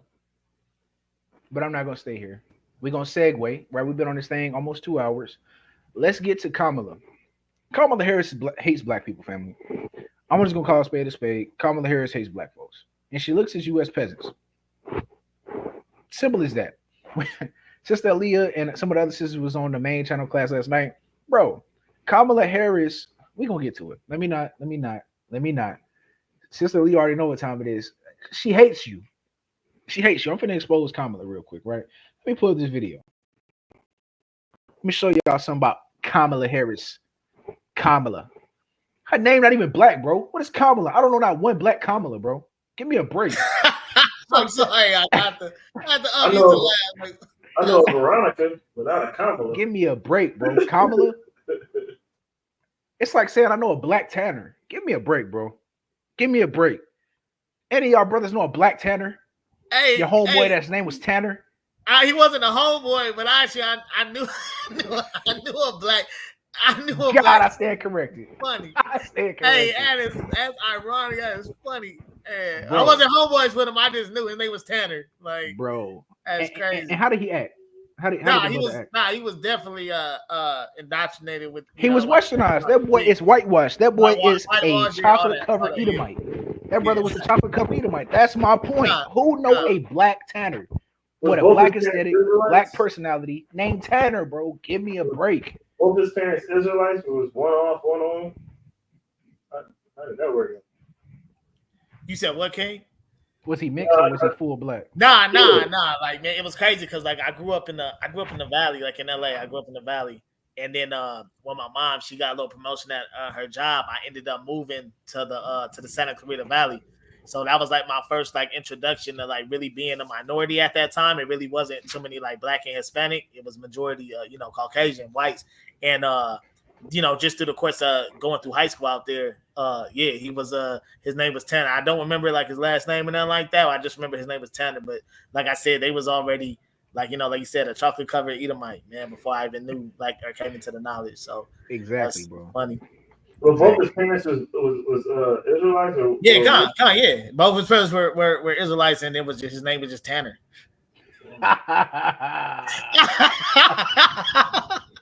Damn. Black Tanner, bro. Give me a break, man. I'm telling you, bro. All right. Let's get to Kamala the Chameleon. Right? We got Sean No Diddy Combs and we got Kamala the Chameleon, right? Kamala is something else, boy. All right. So Kamala, right? This is at which rally is this actually? She had two pro-choice. Oh, this is when she was at the University of Wisconsin lacrosse. Okay, cool. So this is one of her rallies at the University of Wisconsin. So she had two pro-choice people that came to a rally. They were screaming Jesus King. The video is going to show. And she had them removed. Not only did she have them removed from her rally, she said, y'all are in the wrong place. These are two Christian, God-fearing men. White people, may I add. Two Christian, God-fearing Caucasian men. And she said, she had them removed and said, y'all don't need to be here. Y'all are in the wrong place. Y'all need to go to the rally down the road. I'm assuming that was referring to Donald Trump. I'm assuming. So I haven't researched. Can't confirm it or not. Nevertheless, let's watch this. Let's watch Kamala the Chameleon.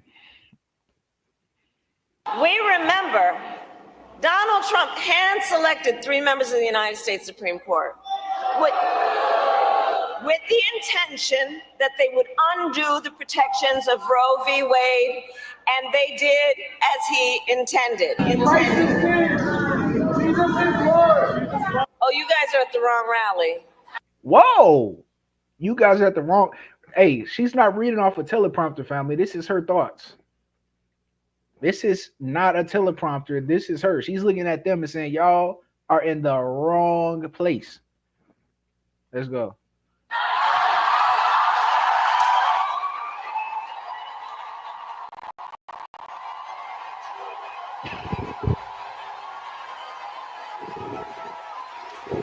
No, I think you meant to go to the smaller one down the street. Yo, black people so simple, bro. Oh hey, like I don't know if y'all watch like battle rap, but y'all know when just like they gassed like a bar that was like that's a bar, like that's not like, man, that's crazy, King. You can't blame them, because you gotta look at it like this. We're not supposed to be indulging into politics anyway. Prior to Kamala, if you know the scriptures, or even not saying if you know the scriptures, if you know as much as we do, or enough to know that that's not our lane. So all those people in there is pretty much in their lane. So for her to call it out, she's just saying what everybody's thinking at that moment, or ever at all, because a true Christian doesn't do what they do. We're the true Christians. We're the true followers of Christ. So actually, you can't. They actually are working in their truth. So that was a bar to them. Actually, it's crazy part. Hey, y'all funny. Y'all got me cracking up, bro. She did think she. Yeah, you saw that little self-approval nod she gave to herself. Yo, she created her own drill music in her head. Like, yeah. Bro, Kamala is a joke, bro. She is a joke. Oh my god. Okay, bro. All right, hold on, Salakia. All right. So now we see that Kamala kicked 2 God Jesus worshiping guys out. 2 Christian guys. She kicked them out of a rally. They're just saying Jesus is Lord. Jesus is Lord. She said, "Oh, y'all in the wrong place. Y'all ain't no Satan up here with me. Y'all ain't know. Y'all should have been at the rally down the road, homeboy." Now watch Kamala the Chameleon, right? She's at a church here, a Christian center church in Greensville, North Carolina, predominantly black city. Watch the sermon she about to give, family. Y'all, I told y'all gonna have to strap in and ride with me today. Y'all have to ride with me. Good afternoon, church. Good afternoon. Oh, please have a seat. Please have a seat. Bishop O'Neill, I thank you so very much. We've had some time to visit before we came out into the sanctuary, and I just thank you for the leadership that you have provided for so long. You know, in times of crisis, and we're looking at the images of the aftermath of the hurricane, but it is easy in these moments of crisis to question our faith, to sometimes lose our faith for a moment, because what we see is so hard to see that we lose faith or a vision of those things we cannot see but must know.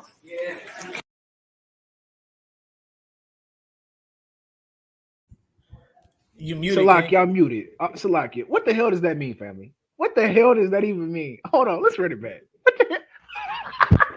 And we just let her get away with saying this crap. What does that even mean? Hold on.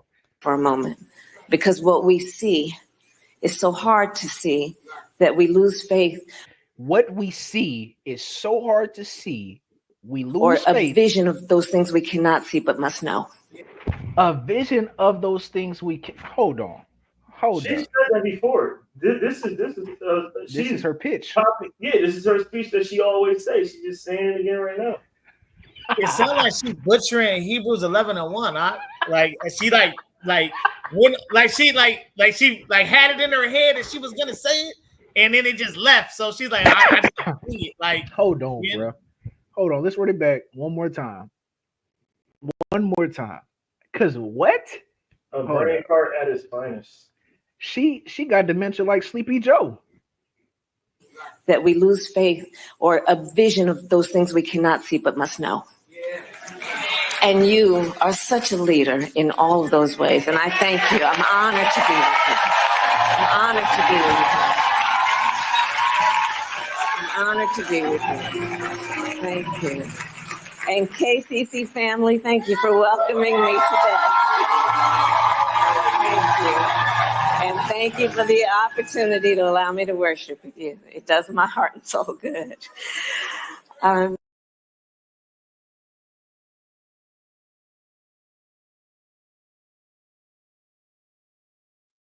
You might, God. You might. I'm just gonna keep my mute on my unmuted, and I'm gonna just be quiet when it's on. But Kamala, you just kicked out 2 Christian God-fearing men from your rally. Now you in a black church talking about you sound like the greatest Christian pastor fresh out of seminary school. You understand? Kamala, you're not fooling nobody. Go ahead.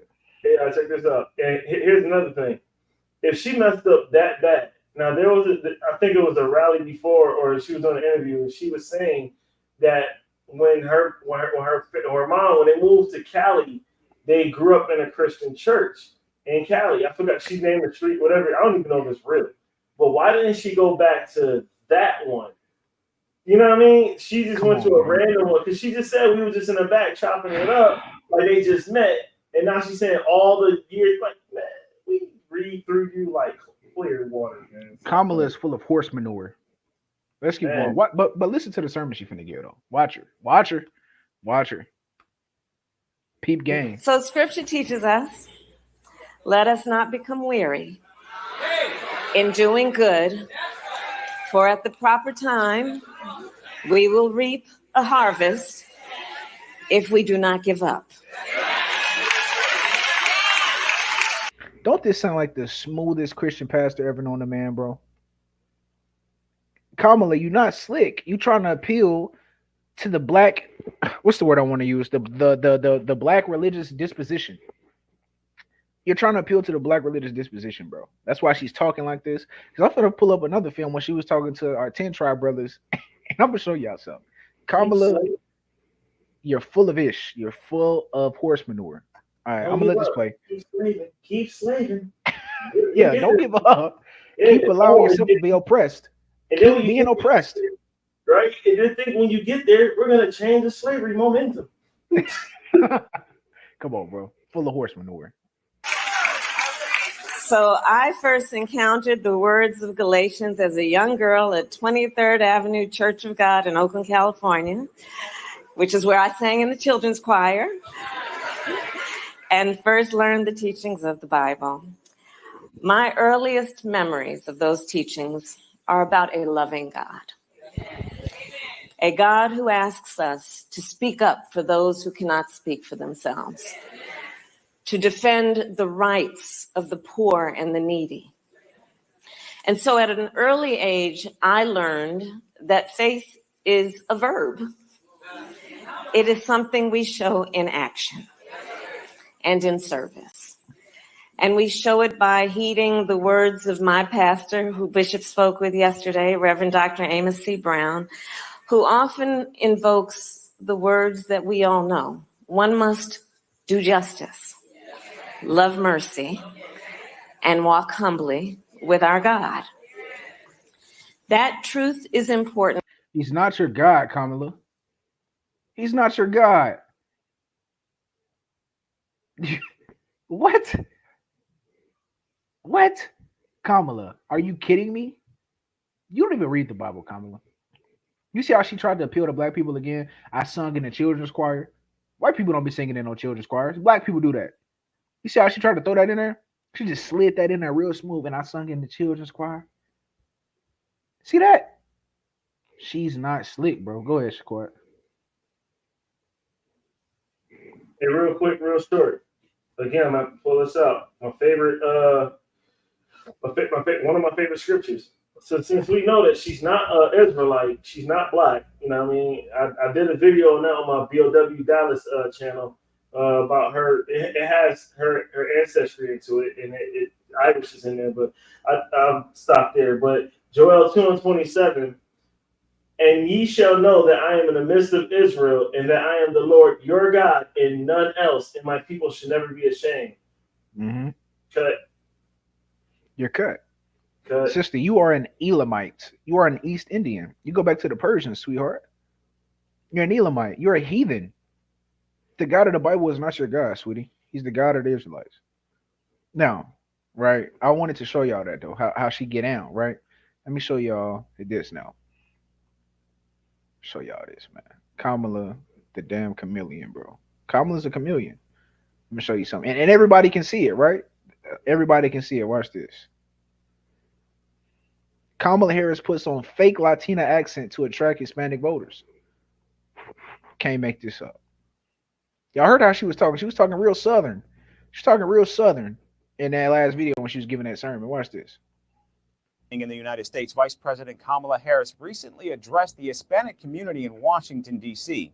She talked about America's ongoing immigration crisis, affordable housing, and reproductive rights of women. However, what grabbed attention was the vice president's seemingly altered tone, which netizens claim is a fake Latina accent. Here's more on the story. Accents, a way of pronouncing words that is unique to a country or a social group and makes one stand out in the crowd. Accents are a wonderful thing that we share as humans, as they're a part of our identity and cultural roots. But faking an accent to simply fit in might seem odd. In popular culture, this behavior is also called code switching, which is Kamala is a master code switcher. Master code switcher. Now look, I'm a master code switcher myself. When I get around Edomites, I can get real articulate.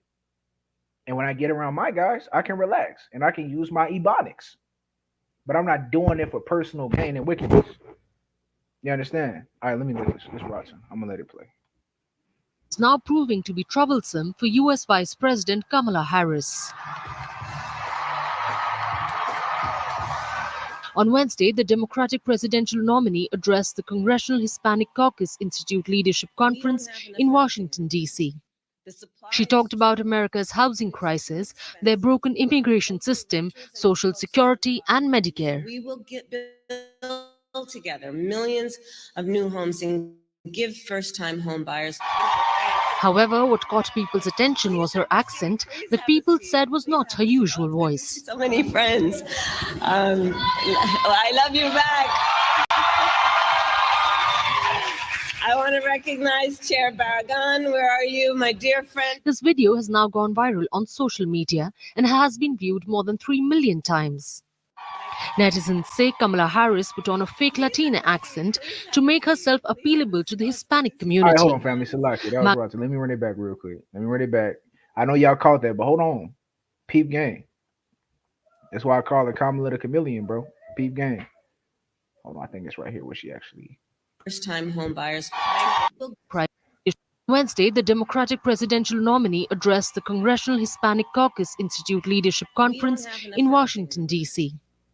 She talked about America's housing crisis, their broken immigration system, Social Security, and Medicare. We will build together millions of new homes and give first-time home buyers. However, people that new homes, like she's trying to talk like a cholo.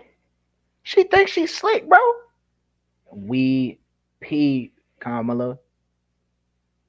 Oh yeah, hold on. Have you know? I know what you're talking about. Let me look that one up too. Thank you for reminding me of that. Hold on, because I think she did the Jamaican accent on Charlamagne's show. Hold on. And the fact that I can look up different accents for damn Kamala Harris is telling in itself, bro. It's telling in itself. Hold on. Here we go.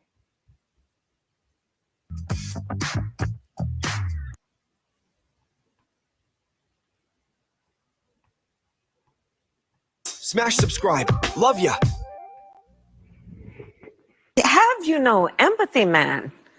Yes. You know, for the suffering of other people. Have you no sense of purpose? Empathy, man. Bruh, I cannot make this up, family.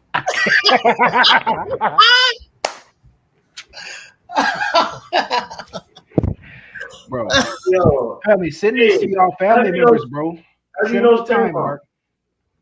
Send them the time mark. They ain't gotta watch the whole thing. Just send this bomba clot part of the lesson, bro. Have you know? Hold on, let's run it back. I mean, y'all peeped how she was trying to talk to the Hispanics. Y'all peeped when she was talking to us.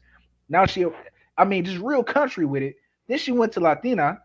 Now she talking like she Jamaican. What are we doing? Hold on. Bro. Hold on. All right. Love ya. Have you no empathy, man? Yes. For the suffering of other people. Have you no sense of purpose? Empathy, man. Yes. For the suffering of other people. Have you no sense of purpose? If you like truthful news, Kamala is cooked. Kamala is cooked, family. She's Yeah, I can't wait to see them lose. Just to see it's entertainment for me. This country is going down either way. It don't even matter. But just to see them lose is like it'll be more satisfaction than the KKK watching a black person get hurt. The satisfaction in watching them go down is just gonna be. Bruh. All right, let's get a couple presets real quick, bro. And I'm not for either party. I ain't with that. This is entertainment for me because for once we have no dog in the fight. You know what I mean? A lot of us is, as a nation of people, we're standing back watching it crumble. So, but they're gonna blame us anyway, regardless. And we all know Trump gonna get in office. If he does, they're gonna try to shut us Israelites down for what we do. We already know what's to come. But this right here is just pure entertainment. Pure entertainment. Yeah, she is a roasted chicken. Oh, like Foghorn. No, you good. I'm just rambling. Like with Foghorn Leghorn. Remember when he got cooked and he was like, oh, he was all burnt to a crisp. Yeah, that's kind of right there. Foghorn Leghorn. She would have like Foghorn Leghorn, by the way. I'm telling you, bro. Kamala really cracks me the hell up. She really is comedy. Like, I watch her interviews to see her get destroyed. She just got destroyed on the Fox. I don't know if y'all watched the Fox interview she had with the reporter. He was on her. I'm talking about. He was giving her no space to do that. That chameleon is she be doing, bro? Answer the question. The one that she did on CNN, the town hall journey she just did. She ain't had no room to budge. And the 60 Minutes. Bro, and the 60 Minute was a brother, and he was actually very merciful. I said merciful.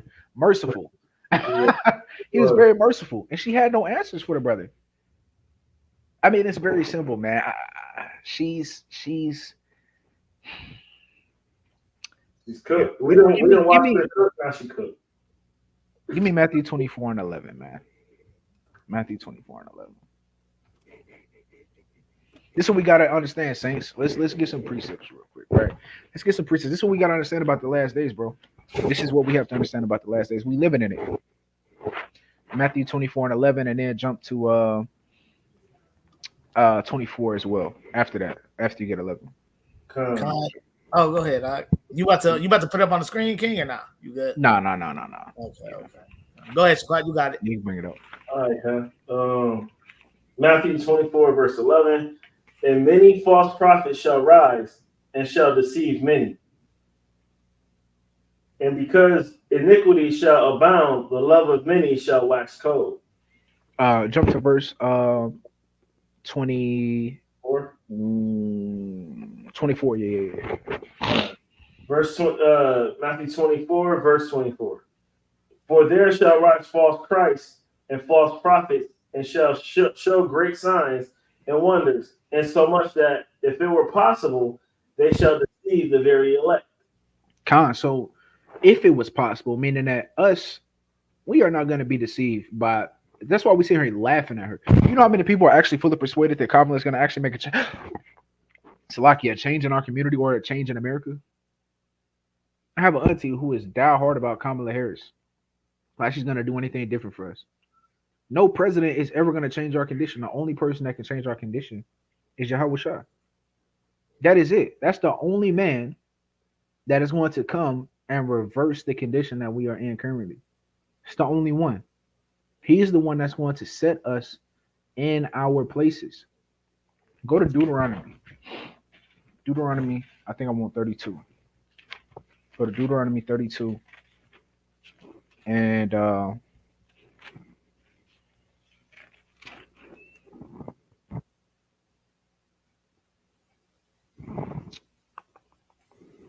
Deuteronomy 32 and is that what I want? I think it's Deuteronomy 30. Hold on, let me find it real quick.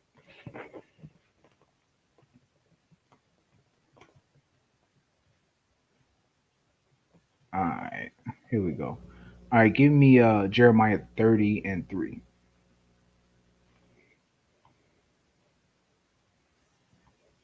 Jeremiah 30 and 3. God. This is the book of Jeremiah, chapter 30 and verse 3. Uh-huh. For lo, the days come, saith the Lord, that I will bring again the captivity of my people, Israel and Judah, saith the Lord. And I will cause them to return to the land that I gave to their fathers, and they shall possess it. Right, that's our salvation. That salvation comes from Yahweh Shah, though. Not Kamala Harris or Donald Trump. Neither one of them are going to change our community, are not going to put us where we need to be. Now, give me, that's what I want to do, Deuteronomy 30 and 3. Give me Deuteronomy 30 and 3. Book of Deuteronomy, chapter 30 and verse 3.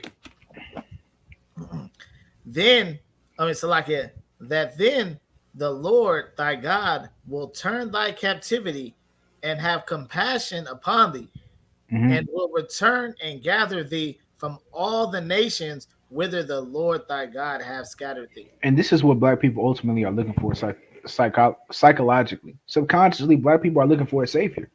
They just want somebody who's going to make our lives easier and better and get us out of oppression. But nobody's going to do that but Yahweh Shah. And the only way for you to attain that salvation is by coming back to his truth. The only way to get saved from our lowest state here in America, from oppression, is by keeping the law, statutes, and commandments and faith in Christ. Our forefathers did the same thing. And this is what God said about that. Give me Lamentations, chapter 4 and 17. Lamentations 4 and 17.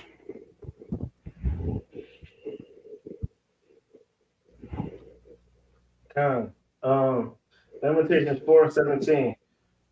As for us, our eyes as yet failed your shalaki. As for us, our eyes as yet failed for our vain help. In our watching, we have watched for a nation that could not save us. That's what we do year after year when we go to those voting booths and vote for a president. It's vain, meaning it's insignificant help. It's meaningless. These presidents and politicians are not going to help us as a community. This is why they can pass an Asian hate bill, but we have been historically the most oppressed people in America to date since the inception and colonization of this landmass. And we have had no laws passed to specifically protect us, black people specifically. Not all minorities, no, black people specifically. Read on.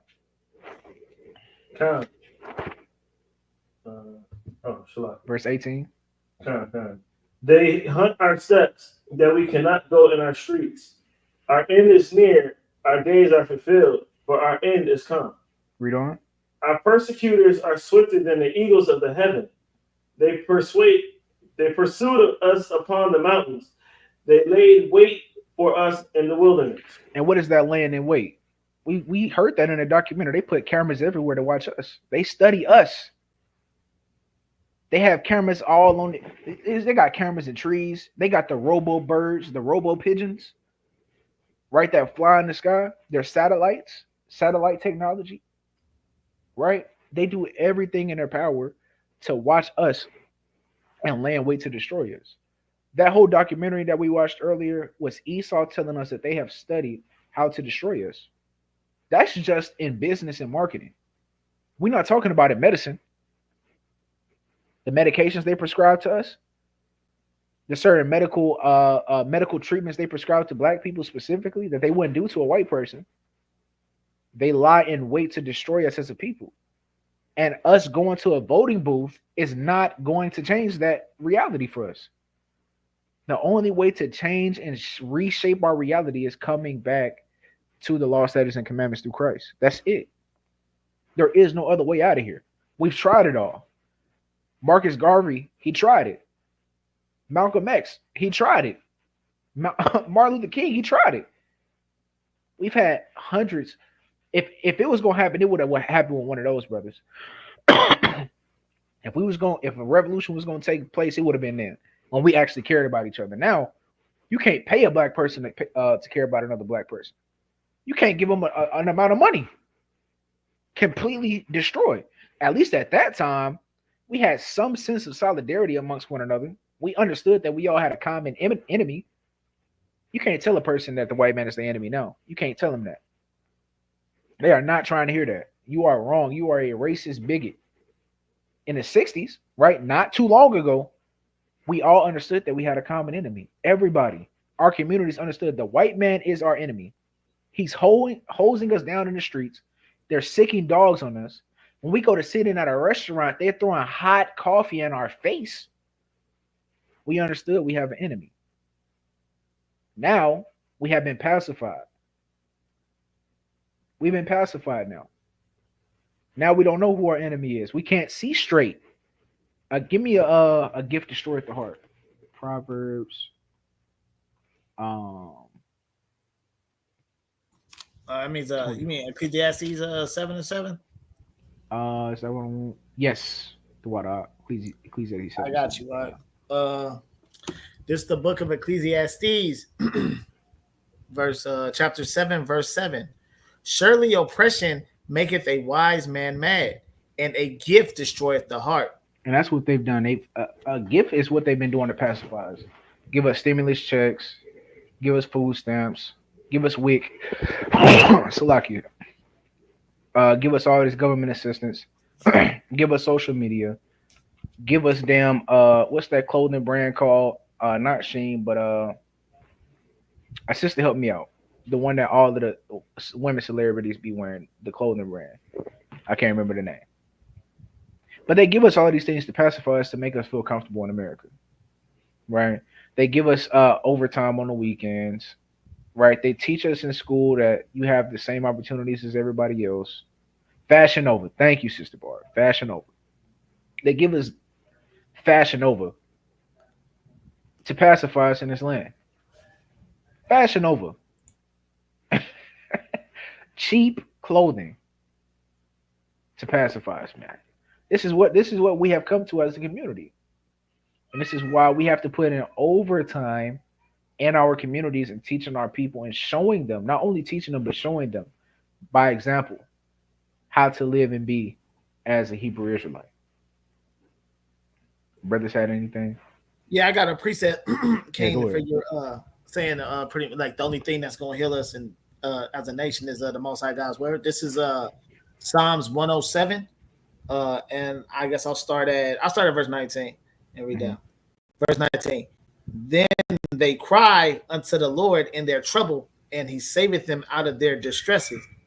Verse 20. He sent His word and healed them and delivered them from their destructions.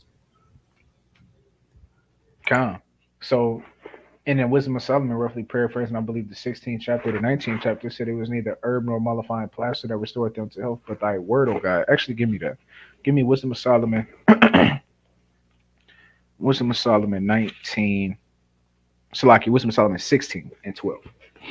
Wisdom of Solomon 16 and 12. This is the book of Wisdom of Solomon, chapter 16 and verse 12 in your apocrypha. For it was neither herb or a mollifying plaster that restored them to health, but thy word, O Lord, which healeth all things. For thou hast power of life and death. Thou leadest to the gates of hell and bringeth up again. And this is what we forgot, right? This is the knowledge that we rejected. So now we are destroyed. because we forgot who is the one that actually gives us success. That's the Most High God. Now we look into Kamala Harris and Donald Trump to save us, bro. How far have we fallen? You had some Shaquat? Yeah, like my YouTube feed has been saturated with this in particular, like between Kamala and Trump, but more so of YouTube influencers that cover these things, both more so Republican and Democrat. To me, it doesn't matter. But one thing adjacent to what you're saying is one thing that they picked up on is when she said, "I pray," when Kamala said, "I pray," this and that, and they're like, "Who the hell are you praying to?" You know what I mean? Because it ain't God. Because what y'all doing is nothing nowhere near godly. Like your running mate vice president is allowing tampons in boys' bathrooms and transgender, like all this other stuff. Like ain't nothing godly about any of it. Like so, who are you praying to? Satan. That's why. Remember when I was saying you can't hide your inner your microaggression because it's gonna slip out at some point. Like when she said you're in the wrong rally, she meant to say it, but she didn't mean to say that because she didn't think that it was gonna blow up on her, and she had to walk that back. So the microaggression came out as, "Yo, we ain't with that God stuff over here. Get out of here." And she's like, "Oh, my bad. There's more people watching than just in this room." See, that's the thing about these cameras. I speak not just to who I'm seeing right now, us three on the screen. I know that there's a world that this is going to. This is going overseas. It's going all over anywhere that YouTube can pick this up. This is going to randomly pop up on somebody's feed one day. And everything I'm saying, they be like, "Oh, yeah." No matter if it's now or past time. Even when the election is over, this is still going to be relevant because there's nothing new under the sun. Microaggression is what it is. So, yeah, who is she praying to?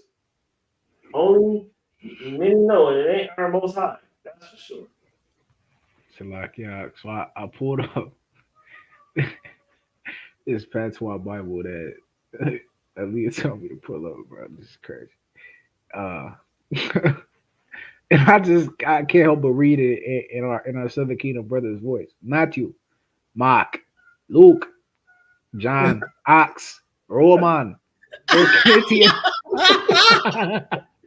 Second Corinthians, Galatians.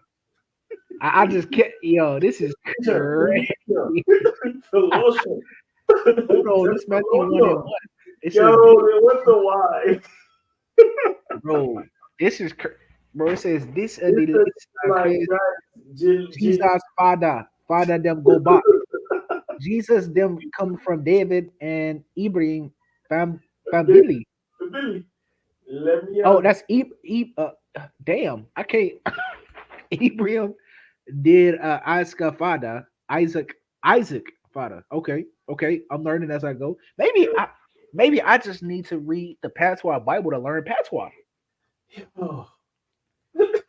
Maybe, bro, this is crazy because I got the names there: Matthew, Mark, Luke, John, Ox, Roman, 1 Corinthians, 2 Corinthians, Galatians, Philippians, Street Fighter. Hey, you sound like the Jamaican brothers off of Bad Boys 2. You dig? In the house. Jude Revelation. Yo, that Matthew. Jesus is my brother. Rascal. You did. I think that's good. I'm gonna start practicing my patois and get the scriptures all in one, bro. I'm gonna get spiritually enlightened while learning how to speak to my brothers. Who is this in my house? It's the devil. The devil did not belong in my. The devil is not welcome in my house. Hey, yes, you're the devil in his house. Yeah, Leah, she just put me on game. I'm finna get spiritually enriched while learning patois. Little Curry. I think I'm gonna start in the book of Matthew. I'm gonna start the book of Matthew, and then I'm reading Mark. Curry on that, man. Throw a little Curry on that. 1 Corinthians. Yeah, I'm finna. Yeah. No. For those that don't have a sense of humor bone in their body, we just playing. This is fun, but at the same time. Yeah, man, we kicking it, man. We kicking it with the fam, man. We love our brothers, man. It's just fun. Hey, I mean, think about it. In other countries, they play with the English language. You know what I mean? How do you think you got actors from other countries to have an English dialect in these movies, and we didn't even know they wasn't even American. You know what I mean? Like, I mean, it's come on, y'all. Like, loosen up. God dang, I felt somebody get tightened for a second. Like, no, man, it's okay. Man, we ain't tripping on Israel, man. Israel be wicked anyway. They can't talk shit about nothing, bro. Yo, Israel right. still breaking the Sabbath. Speaking of, bro. I ain't even gonna go into that. Israel still be buying and selling on the Sabbath day. Israel still be fornicating, whoremongering. Hey, don't get me started on Israel, man. Bomba clot. Man, just repent, and get it right. That's it. Yeah, man. That's the thing, bro. We got to be compassionate with our people, man, because we destroy for a lack of knowledge, for sure. Yeah. For sure, we are destroyed. Players mess up. Nah, man. So, hey, but yeah, hey, family. Oh, let me stop real quick. Let me do some shout outs real quick. Hold on, let me find, because there was some sisters I had never seen in here today. I think I saw a sister. Let me scroll up real quick, because I do really appreciate y'all coming in, tapping in and getting the word. Let me scroll up a little bit, see if I can find some sisters I had not seen in here before. So, Lael Shalom, Sister Adessa Shalom, Aliyah Shalom, Hebrew Daughter Shalom, Cherish Shalom, Sister Barb Shalom. It was another sister named I want to say Ed. It was something starting with the letter E in here I had never seen before. Angel Shalom. There was a sister Patricia I seen too. Oh yeah, Patricia, that's Sister Adessa's mother. Shalom. Lord, I'm trying to find you. I can't. But I appreciate everybody that came in today. Brother Martha Kashab. Everybody that popped in and tapped in. Sister A, Shalom, sister. We love to have you here. All praise to the Most High. This is how we get out, man. We teach, we have fun, right? We enjoy the Sabbath day. We enjoy the Sabbath day around here. It's meant to be a delight. So, with that, I know it's a couple sisters I missed, but Shalom and thank y'all for tapping in. All praise to the Most High. Do brothers have any closing remarks? Anything they want to say before we hop off here? Real quick, I got a couple things. Real quick. Go ahead. To all my aunts and uncles that's in here, I just want to say, of course, thank you, Dawada, for showing up. But I think we can do better than where we are now. I think we got quite a few people in here, but you know how you got Super Bowl parties where you bring your people like, hey, yo, come to my crib for the Cowboys game or whatever game. If y'all can, try to bring some people, have a get together and watch the show. You know what I mean? They're like, dang, I didn't know they was cool like that, because it's a big misconception about how we are, even as people. You know what I mean? Like, we're not like the average that some people perceive us to be. Always jumping out people throw. Like we really kick it. You know what I mean? Like yeah, sure, we bring the truth out, and we're not always being judgmental. You know what I mean? We kick laughs. You know what I mean? We welcome laughs in the chat. You know what I mean? We don't. If y'all can have a sleepover, wake up in the morning. Wake up to us, or hey, by a certain time, come to my crib. Watch us, and then do what y'all do. For the Shabbat together. That might bring camaraderie between y'all, or whatnot. And another thing, tune in to BOW Dallas YouTube. We've got a YouTube channel for those that don't know. We got some more content that we will be bringing out. We've been kind of slowing the content a little bit because the feast days came up, and we got families and things. So, but just letting y'all know, we got some more good content coming out. Locked and loaded. So yeah, BOW Dallas on YouTube. Check us out. Y'all go subscribe to my brother's channels, Zari and Shaquat. Sister Amanda, Shalom, thank you for tapping in.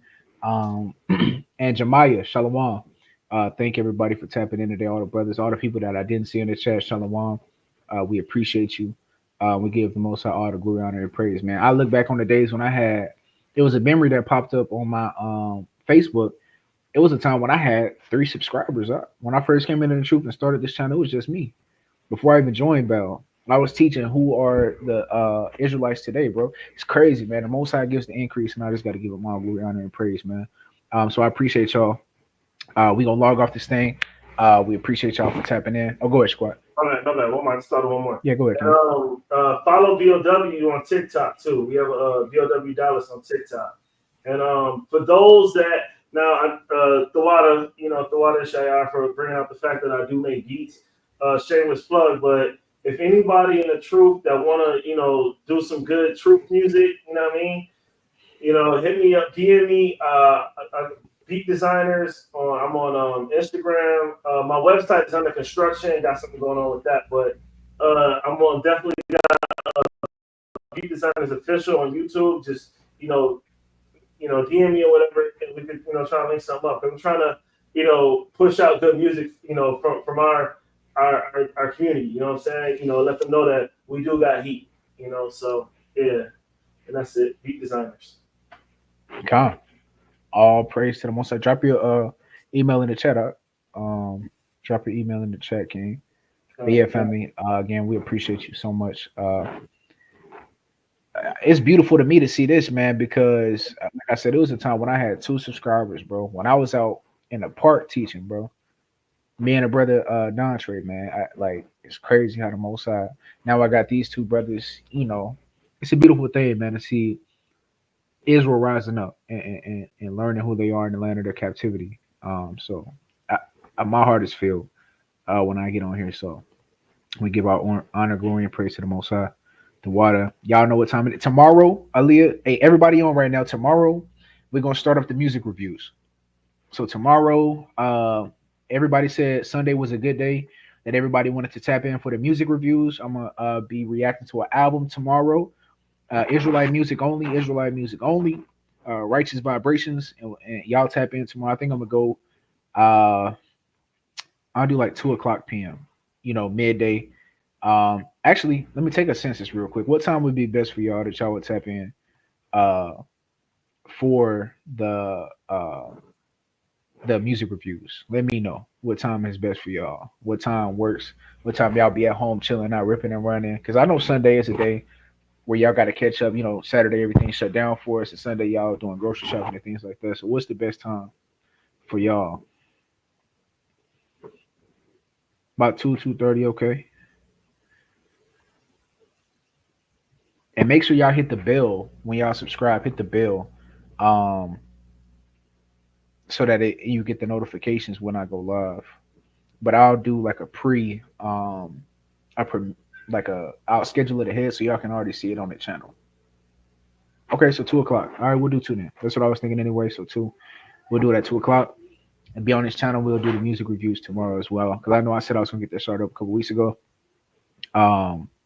But yeah, y'all click all notifications. Y'all subscribe to my brother Shaquat channel, BOW Dallas. Y'all tap in.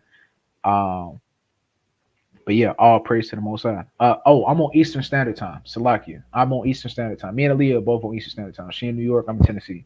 So 2:00 my time. If you on 1:00 Central, we're an hour behind. Yeah, Pacific is 3 hours behind me. Come.